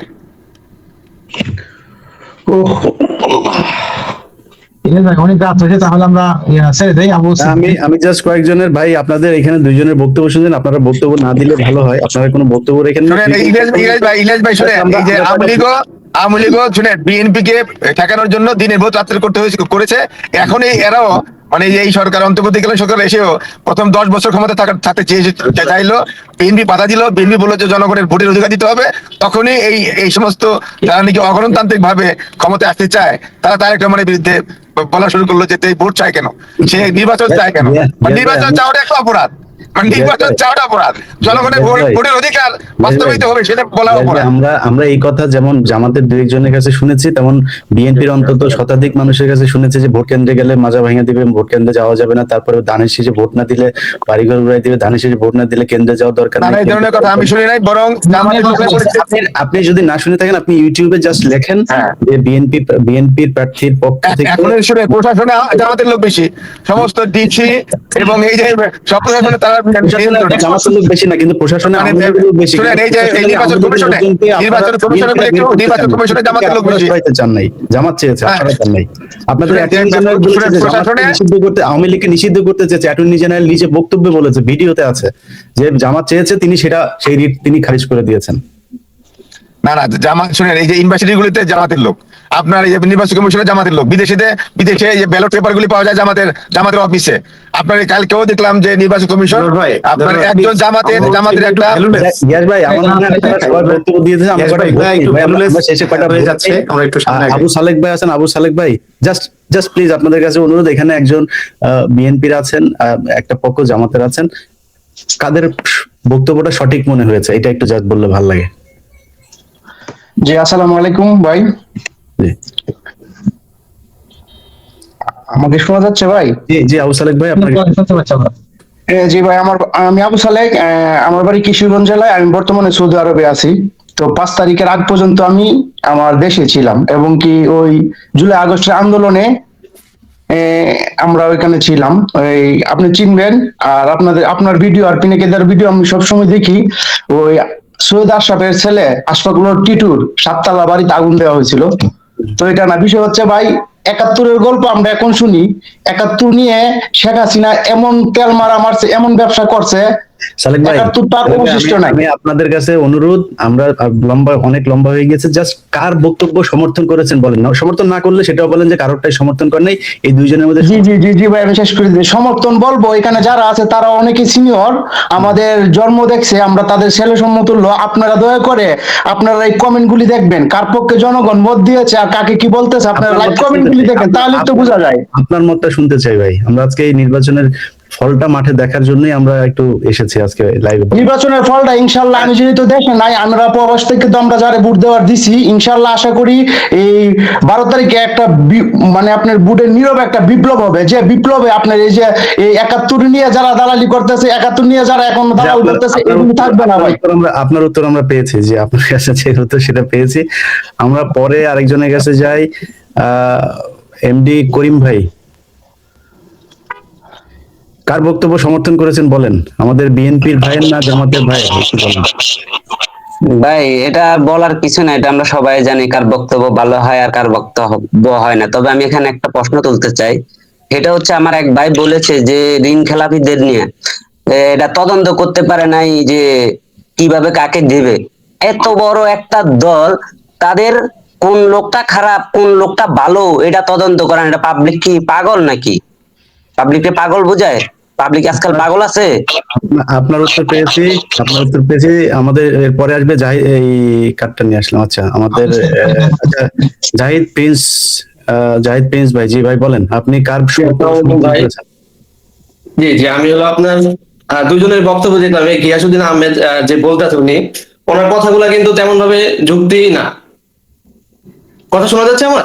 জি শুনছি। জি যদি এই যে একটা কথা যে বলো বট বাহিনী, এটা কিন্তু প্রমাণ করতে পারে না কখনো বট বাহিনী। কারণ কি, যারা দুর্নীতিবাজ, বাটপার, চিটার, এরা কিন্তু সবসময় মাঠে থাকে। এরা মাঠে থাকে, রাস্তাঘাটে দেখা যায় বেশি সাপোর্ট পাবে। আর যারা ভদ্র, দেখা যায় বর্তমান যুগে দেখা যায় ওরা ঘরেই থাকে। সো এই ক্ষেত্রে দেখা যায় ওনারা কিন্তু লাইক কমেন্টে অ্যাক্টিভ থাকে, বেশি দেশের পরিস্থিতি বিবেচনা করে। যেমন ওই যে প্রবাসী, আমি 100% শিওর প্রবাসীরা সবাই দাঁড়িয়ে পালাতে ভোট দিছে। তো এর মানে কি এরা কি বট? না, এরা তো কিন্তু বট না। কারণ এরা উশৃঙ্খল করে না, বিদেশের মাটিতে আছে উশৃঙ্খল করে না, সব দেখতেছে। এর জন্যই ভোটটা কোথায় দিতে হবে, যেমন ছদ্ম প্রবাসীরা আপনি জিজ্ঞাসা করবেন, সবাই কিন্তু জামাতের পক্ষে। আরেকটা বললো যে উনি এই যে রাজাকার, ভাই রাজাকার করতে করতেছে, এটা না কিন্তু বাড়াইছে। জাহিদ ভাই ধন্যবাদ ভাই। জাহিদ ভাই আমরা জাস্ট ওনাদের বক্তব্যকে কেউ মানে ওনারা আসলে উনি বিএনপির ওনার একদম কেন্দ্রীয় কমিটিতে উনি আছেন, সো ওনাদের ব্যাপারে আসলে ওনাদের লেভেল থেকে ওনাদের ব্যাপারে কথা বললে ভালো হয়। আমরা ওনাদের বক্তব্যের আপনার অপিনিয়ন থাকতে পারে সেটা বলেন, ওনাকে সরাসরি কিছু বলার দরকার নেই। হ্যাঁ, আপনি জাস্ট সমর্থন কাকে করেছেন একটু বললেই হবে। আমাদের আরেকটা ভাই আছে রহমান ভাই। জি রহমান ভাই বলেন, আপনি কার বক্তব্য সমর্থন করেছেন ভাই, একদম সহজে। আসসালামু আলাইকুম ইলিয়াস ভাই।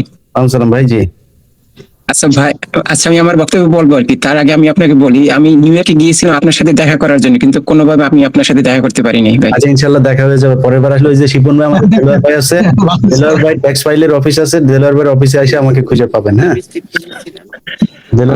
দেলোয়ার ভাই ইন্স্যুরেন্সের নাম হলো ফার্মার্স ইন্স্যুরেন্স, ওইটা জ্যাকসন হাইটে এসে যে কাউকে জিজ্ঞেস করলে দেখাই দিবে। জি এই দুইজনের বক্তব্য কারটা সমর্থন করেছেন বলেন। আচ্ছা আমি আমি একটু বলি, আমি কিন্তু আমাদের ফ্যামিলি টোটালটাই বিএনপি ছিল, বুঝছেন? পাবেন না এই রহমান ভাই প্লিজ, সময় নেই, বলেন কার বক্তব্য সমর্থন করেছেন এটা বললেই হবে। আমি ওই জামায়াতের যে ভাই যেভাবে মানে ক্লারিফিকেশন দিয়েছে, আমি ওইটাই তাকে পছন্দ করছি, কারণ ওই বিএনপির।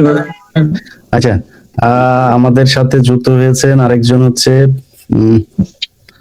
আচ্ছা ওনার ক্যামেরা অন নাই। আচ্ছা ভোট কিন্তু ওইদিকে বেশি চলে যাচ্ছে, আমি কিন্তু ভাই আমার ইলিয়াস ভাই জি শুনে ভোটটা আমি একটু বলি, ভোট তো মনে করেন পিনাকি দা এবং আপনি মনে করেন জামাতের পক্ষে আপনারা কথা বলেন, তো আপনাদের ফলোয়ার তো জামাতি হবে, তো আপনি জামাতি নিয়ে ভোট করতেছেন, এটা তো একটা ভোট পাইনি। এখন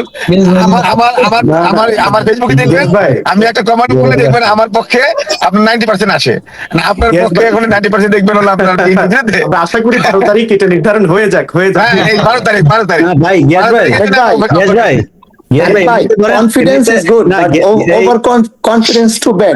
দেলোয়ার ভাই গিয়াস ভাই দুইজনকে একটু বলি। আমরা তো আর দেলোয়ার ভাই কিনা কয়, আমি যে কথাটা মানে দেলোয়ার ভাই শুনেন, উনি বললেন প্রবাসীরা গিয়াস ভাই আপনার প্রবাসীরা 70% বিএনপি কে দিয়েছে। না গিয়াস ভাই আপনাকে একটা জিনিস বলি, সেটা হলো যে আপনারা আমার এখানে যারা আছে তারা সবাই আমাদের সাপোর্টার, আমাদের ফলোয়ার এবং আমাদের সাপোর্ট করে, এটা তো মেনে নিছেন নাকি? হ্যাঁ অবশ্যই, কারণ তারা যে মানুষ এটা তো মেনে নিছেন নাকি? আমি বলি আবার বট না, এটা তো মানুষ। না আবার আপনি আমার লাইভে গেলে দেখবেন 90% আমার পক্ষে কথা বলে। এটা হলো আমরা তো আপনাদের গুলোকে সলিড মানুষই মনে করি, কিন্তু আপনারা তো বট মনে করেন। কিন্তু আমার এখানে যারা আসলে এরা যে বট না, এটা তো বুঝছেন নাকি? না বট বলতে কি, ফেসবুকের সিস্টেমটা হলো আপনি যদি জামাতের পক্ষে কথা বলেন তাহলে জামাতের লোকগুলি আপনার ফলোয়ার হবে। আবার আমি কিন্তু এক্সিস্ট করে তো মানুষ, তো ওই মানুষটা তো অবশ্যই এক্সিস্ট করে, সেটা এটা তো বট না, এটা তো সত্যি কথা বুঝা গেছে। এটা বট না, এটা তার মানুষই, অবশ্যই তার মানুষ। মেহেদী ভাই বলেন, মেহেদী ভাই তো দাড়িওয়ালা মানুষ, আপনার দেখেই তো আমার রাজাকার মনে হইতেছে ভাই, বলেন মেহেদী ভাই বলেন। মেহেদী ভাই আমার কথা শুনেন? আচ্ছা আপনারা পরে আনা যাবে আবার। আবু সাইদ ভাই। হ্যাঁ আচ্ছা এখানে আরেকজন আছে আমাদের মোশাররফ ভাই। মোশাররফ ভাই আসসালামু আলাইকুম ভাই। মিগাজ ভাই পক্ষের লোক। জি ভাই মিগাজ ভাই, মোশাররফ ভাই কার বক্তব্য আপনার মানে সঠিক মনে হয়েছে বলেন ভাই। এখন আমি কোনো পক্ষেই না ভাই, আমি একটা গিয়াস ভাইয়ের কাছে একটা প্রশ্নের উত্তর চাইতেছি, যে এই যে তারেক রহমান বলছে যে ফ্যামিলি কার্ড দিব, কৃষি কার্ড দিব, এই টাকাটা কোথা থেকে আসবে, এটা একটু প্রশ্নের উত্তরটা আমি জানতে চাই, বাস আমার এইটুকুই প্রশ্ন। যে গিয়াস ভাই উত্তর দেন, আর আমরা আপনার উত্তর পেয়ে গিয়েছি। জি বলেন। Thank you. টাকা তো আসলে সরকারই দিবে, টাকা তো আর পকেট থেকে আসবে না। যদি প্ল্যানিং থাকে তাহলে টাকার কিন্তু অভাব হয় না। আবার জিয়া রহমান সাহেব বলেছিলেন যে মানি ইজ নো প্রবলেম, কিন্তু প্ল্যানিং থাকতে হবে। কিন্তু প্ল্যানিং ছাড়া দেখেন ঢাকা শহরটা এখন যানজটে ভরা। এখন আপনি যদি এই ঢাকা শহরটাকে আরেক জায়গায় নিয়ে আরেকটা নতুন শহর করেন, বা অথবা মেট্রো লাইন আরো ভালো করে করেন, রাস্তাঘাট সুপরিকল্পিত ভাবে করেন, তাহলে কিন্তু যানজট কমে যাবে, অর্থনীতি আরো চাঙ্গা হবে। কিন্তু এই প্ল্যানিং এর তো অভাব। বুঝছেন না? আপনার ঢাকা এয়ারপোর্ট দেখেন, ঢাকা এয়ারপোর্টে মানে আমরা 6টা লেন থেকে ঢুকে 2টা লেন হয়ে গেল, যেখানে 6টা লেন 8টা লেন হওয়ার কথা, সেখানে মানে 6টা লেন মানে আর কমতে 2টা লেন হয়ে গেল। ওখানে লোডিং আনলোডিং মানে মানুষ ওখানে ঢুকতে আধা ঘন্টা লাগে। মানে এই যে আপনার প্ল্যানিং এর যে অভাব বাংলাদেশে, এই প্ল্যানিং থাকলে আপনি দেখবেন সব ঠিক হয়ে যাবে এবং টাকারও কোনো অভাব হবে না। টাকা যদি আপনার বিদেশে পাচার হচ্ছে, বিদেশে টাকা পাচার হয়ে যাচ্ছে, আপনার সেই টাকা যদি বন্ধ করা হয়, দুর্নীতি যদি বন্ধ করা হয়, তাহলে বাংলাদেশের টাকার অভাব হবে না। তো এই জন্য বলছি যে তারেক মাসে বলেছেন যে দুর্নীতি বন্ধ করতে হবে, আইনের শাসন কায়েম করতে হবে এবং তখন টাকার কোনো অভাব হবে না, বিদেশে পাচার বন্ধ করতে হবে। তো এটাই হলো আমাদের বক্তব্য। আচ্ছা, আমাদের এখানে এখন আছেন হচ্ছে আশিক ভাই। আশিক ভাই বলেন, আশিক ভাই বলেন, জাস্ট ভোট দিবেন ভাই, কার বক্তব্য পছন্দ হয়েছে বলেন, কার বক্তব্য সমর্থন করেন। ভাই ভোট বলতে ভোট বলতে তো আমার মতামতকে আমি বুঝি, তো সেই জন্য আমার ভোট প্রবাসী থেকে আমি সৌদি আরব থেকে আমার ভোট আমি দিয়ে দিচ্ছি। তো বর্তমান রাজনৈতিক প্রেক্ষাপটে আমরা মোটামুটি জামায়াতের বক্তব্য এবং জামায়াতের কার্যকলাপকে সমর্থন করতেছি। আমরা এখানে আমাদের কোম্পানিতে ধানের শীষের লোক খুঁজতেছি ভাই, আপনারা সব ভোট সব। আমি জাকির খানের ভাই লাগি, জাকির খানের ভাই নীলেশ ভাইকে শুনে, নীলেশ ভাই আপনি কিন্তু ধানের শীষ ফলো করেন না।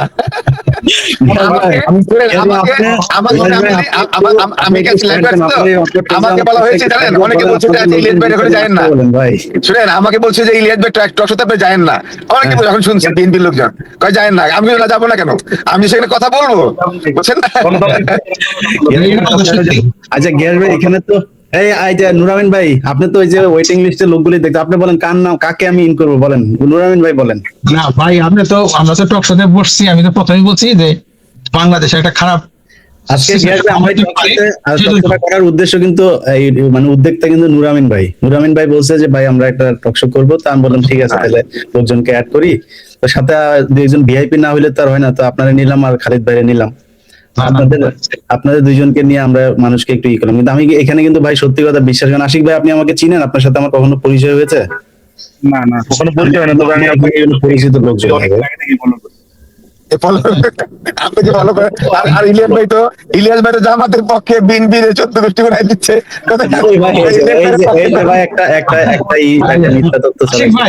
আশিক ভাই আর ইলিয়াস ভাই, আমি তো অনেক রাত হয়ে গেছে আমাদের এখানে, রাত প্রায় 3টা যাবো ঘুমাতে।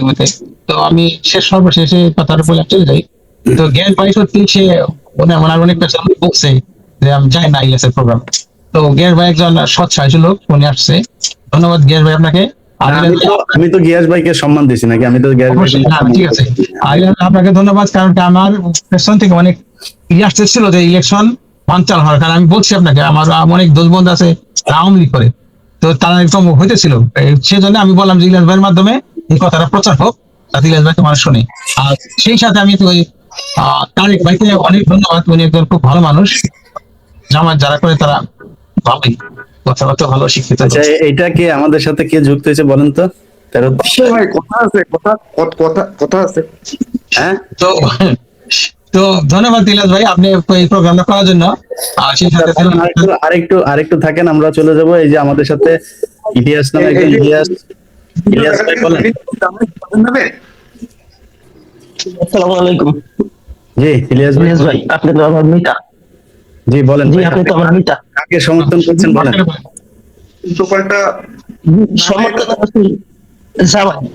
আমি সৌদি আরবে বলছি, আমার বাসা ঠিক আছে 70 সৌদি আরবে 70 খরচ করে দাঁড়িয়ে পেপার আইন না, মনে করেন পোস্টাল বোর্ডের পেপার আইন না, দাঁড়িয়ে ফেলে সিলভারে দিছি, আবার ফেভার দিয়ে দিছি। যেরকম যে নেতার দেশ পরিমাণ ধারণা নাই কোন জায়গায় কি চাষ হয়, কোন জায়গায় কি হয় না, ওই নেতার ভোট দিন কি করতে ভাই? ওই নেতাদের দেশের সম্বন্ধে কোনো ধারণাই নেই। আচ্ছা যাই ভাই, ইলিয়াস ভাই, জাহিদ ভাই, জাহিদ হাসান ভাই আর বলেন। ভাই আমার তো ওই যে কাছাকাছি এসে গেছি। হ্যাঁ ভাই, জানতে আমরাও শেষ করে ফেলবো। হ্যাঁ, আমার অনেকক্ষণ ছিলাম তো, মানে শেষ কথা হলো, আমি বক্তব্য দিয়ে চলে যাচ্ছি, আমার কাছে যেতে হবে। সেটা হলো যে মনে করেন যারা নাকি নির্বাচনই চায় নাই, তারা নির্বাচন চায় নাই, মানে ওই অভ্যুত্থানের পরে তারা নির্বাচনই চায় নাই। এখন তারা মানে যারা নির্বাচন চাইলো, জনগণের অধিকারের কথা বলছে, তারা হয়ে গেল খারাপ, আর তারা ক্ষমতায় যাচ্ছে। ভালো কথা, যদি জনগণ ভোট দেয় 12 তারিখে, আমরা তো ওয়েলকাম করবো। মানে আমরা তো চাচ্ছি যে জনগণের ভোটের অধিকারটা বাস্তবায়িত হোক, এটা আমরা প্রথম থেকে চেয়েছি। তো সেই অধিকারের বাস্তবায়নে যদি জামাত ক্ষমতায় আসে সেটা তো আমরা সাধুবাদ জানাবো।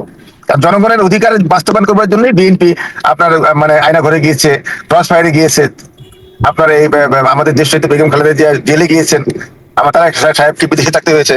তো এই সবকিছু মিলে তো গণতন্ত্রের জন্য, সেই গণতন্ত্রের জন্য যদি জনগণ জামাতকে ভোট দেয় সেটা অবশ্যই আমরা ওয়েলকাম করবো। আমরা জনগণের মানে সিদ্ধান্তে বিশ্বাস করি। আমরা তিনজনকে নিব। জাহিদ হাসান ভাই বলেন, কার বক্তব্য সমর্থন করেছেন বলেন।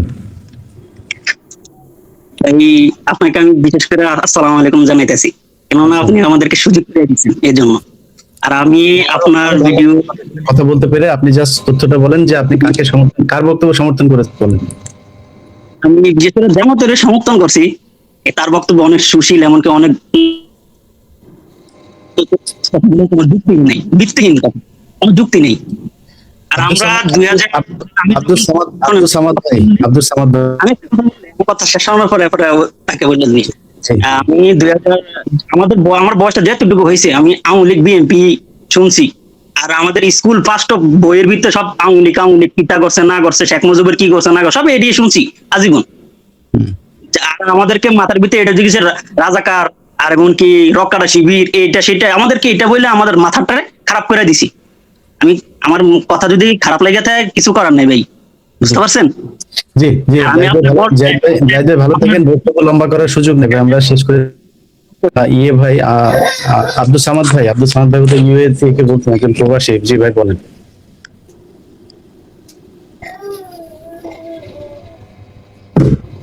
সামাদ ভাই আপনাকে শুনছি আমরা, বলেন। ভাই কথা বলেন। আচ্ছা সামাদ ভাই এটা মনে হচ্ছে না আমাদের আবু সাইদ জাহিদ। আচ্ছা ভাই আমরা আর নতুন কাউকে নিচ্ছি না। জনাব গিয়াস আহমেদ ভাই এবং খালেদ সাইফুল্লাহ ভাই এবং আমার সাথে যারা ছিলেন সবাই এবং যারা শুনছিলেন যারা দেখছিলেন সবার কাছে আমাদের এখানে আসলে ফ্রেন্ডলি একটা অনুষ্ঠান ছিল। এমনিতে আমরা মজা করার জন্য বলতে পারেন বা একটু খোঁজ খবর রাখার জন্য এই লাইভে এসেছিলাম। আপনাদের সবার কাছে অনুরোধ থাকবে দুইটা দলের কাছেই যে ভাই এটা একটা দেশ পরিচালনার ব্যাপার, সো এখানে আপনাদের পক্ষে বিপক্ষে অনেক বক্তব্য থাকবে, সেই বক্তব্য যেন সংঘর্ষে না যায়, এই প্রতিযোগিতা পর্যন্তই যেন সেটা হয়, প্রতিহিংসায় যেন না যায়। এবং একদম ক্ষমতায় আসলে 5 বছর আপনারা যদি ওই দল যদি আপনারা যেটা বলছেন, যেমন বিএনপি বলছে জামাত খারাপ আর জামাত বলছে বিএনপি খারাপ, তো বিএনপি যদি খারাপ হয়, বিএনপি যদি আসে তাহলে 5 বছর পরে তো এমনিতেই মানুষ তাদেরকে ভোট দিবে। আবার জামাত যদি এবার ক্ষমতায় আসে, আমি আমার ব্যক্তিগতভাবে আমি মানুষের সাথে কথা বলে বিভিন্নভাবে যতটুকু আমার মনে হয়েছে যে জামাত ক্ষমতায় আসবে, এটা আমার মনে হচ্ছে। এটা আপনার কাছে নাও হইতে পারে, কিন্তু আমার কাছে মনে হয়েছে মানুষের সাথে কথা বলে। তো হইতে পারে আমার আশপাশে হয়তো বা আমার সারাউন্ডিংসে যারা আছে বেশিরভাগ জামাতের লোকজন, এই কারণে হয়তো মনে হয় ধরেন জামাত আসলো, বিএনপি 5 বছর যদি অপেক্ষা করে, বিএনপি যেটা বলছে জামাত যে ভুলগুলো করবে, তাহলে বিএনপি পরের বার 5 বছর পরে ক্ষমতায় আসবে। যেই আসুক 5 বছর অপেক্ষা করবে ঠান্ডা মাথায়, এবং নির্বাচনের আগে খুব বেশি আক্রমণাত্মক হবে না, এটা আমার সবার কাছে অনুরোধ থাকবে। দেলোয়ার ভাইরে সব শেষ একটু কথা বলতে না দিলে হবে না। দেলোয়ার ভাই, এই যে লোকজন সব আপনাদের বিরুদ্ধে, এটা কেমন লাগছে বলেন?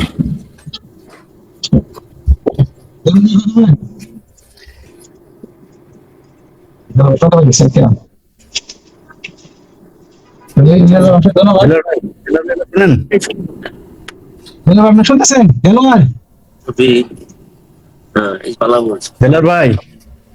দেলোয়ার ভাই শুনে না, যাই দেলোয়ার ভাই অনেক ক্ষোভ থাকবে শেষ না করতে পারলে, না শুনলে দেলোয়ার ভাই কিন্তু পয়েন্টে আসছে, শেষে একটা কথা বলছে আমার খুব। জি ভাই আপনার কথা আমি শুনতেছি না, আপনার কথা বলেন। আপনি মনে হয় আমার মিউট করে রাখছেন। এখন আপনার কথা শুনতে পাচ্ছি, আপনি বলেন। আপনারে মিউট করে রাখলে ভাই আমার চাকরি থাকবে? জয়েন করবে, লেট হিম জয়েন अगेन।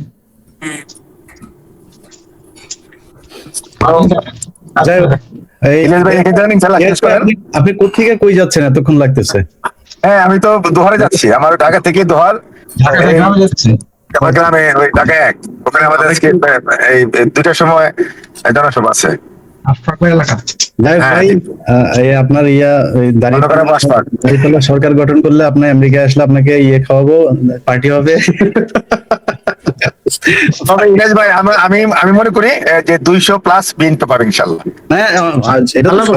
স্বপ্ন পৃথিবীতে মানুষ স্বপ্নেই বাঁচে ভাই, এটা তো আমরা ওয়েলকাম করবো। এবং গ্যাস ভাই একটু আগে বলছেন জামাতকে জনগণ মেনে নিলে আমরা ওয়েলকাম করবো, আমরা এই পয়েন্টের মধ্যেই থাকতে চাই আর কি। হ্যাঁ, অবশ্যই অবশ্যই ইনশাআল্লাহ। জনগণের অধিকার বাস্তবায়ন করার জন্য তো আমরা আজীবন সংগ্রাম করেছি। না এটাই ভাই, জামাত বিএনপি দুইটা দল একসাথে জেল খেটেছে। এই খালেদ সাইফুল্লাহ ভাইয়ের সাথে অনেক মানুষ আছে যারা কিনা জেলখানায় ছিল, একসাথে ঘর বা বাসা থেকে ভাত নিয়ে যাওয়ার পরে সাইফুল্লাহ ভাই তাদের সাথে শেয়ার করে খেয়েছেন। সাইফুল্লাহ ভাইকে তারা খাবার এনে তারপর খাইয়েছেন। 5 তারিখ না আসলে আজকে সাইফুল্লাহ ভাই জেলেই থাকতো এখনো। তো এই জিনিসগুলো আসলে আমাদের এই বিএনপি জামাতের ভেতরে বোঝা উচিত যে তাদের দুই দলের এই প্রতিযোগিতার ভেতরে যেন তৃতীয় কোনো পক্ষ সুযোগ না নিতে পারে, এতটুকু সৌজন্যবোধ আমার মনে হয় থাকবে। এটাই সবার কাছে অনুরোধ, সবাই ভালো থাকবেন প্রিয় দর্শক। আমার ইনশাআল্লাহ শুকরিয়া। Thank you very much. আমরা চাই আমরা নতুন বাংলাদেশ গড়তে হলে আমাদের মধ্যে সুসম্পর্ক রাখতে হবে, আমাদের মধ্যে কাজ সরাসরি করা যাবে না। এবং যে নতুন বাংলাদেশকে আমরা দেখতে চাই সেটা হলো যে আমাদের যে যে যে সংস্কার, যে কথা বলে সংস্কার কি, আগে নিজেকে সংস্কার করতে হবে, নিজের ভাষা সংস্কার করতে হবে, নিজের অ্যাটিটিউড সংস্কার করতে হবে, তাহলে কিন্তু আমরা নতুন একটা সুন্দর বাংলাদেশ গড়ে তুলতে পারবো। ইনশাআল্লাহ ইনশাআল্লাহ। দাওয়াত রইল নুরুল আমিন ভাই, গ্যাস ভাই। Thank you thank you.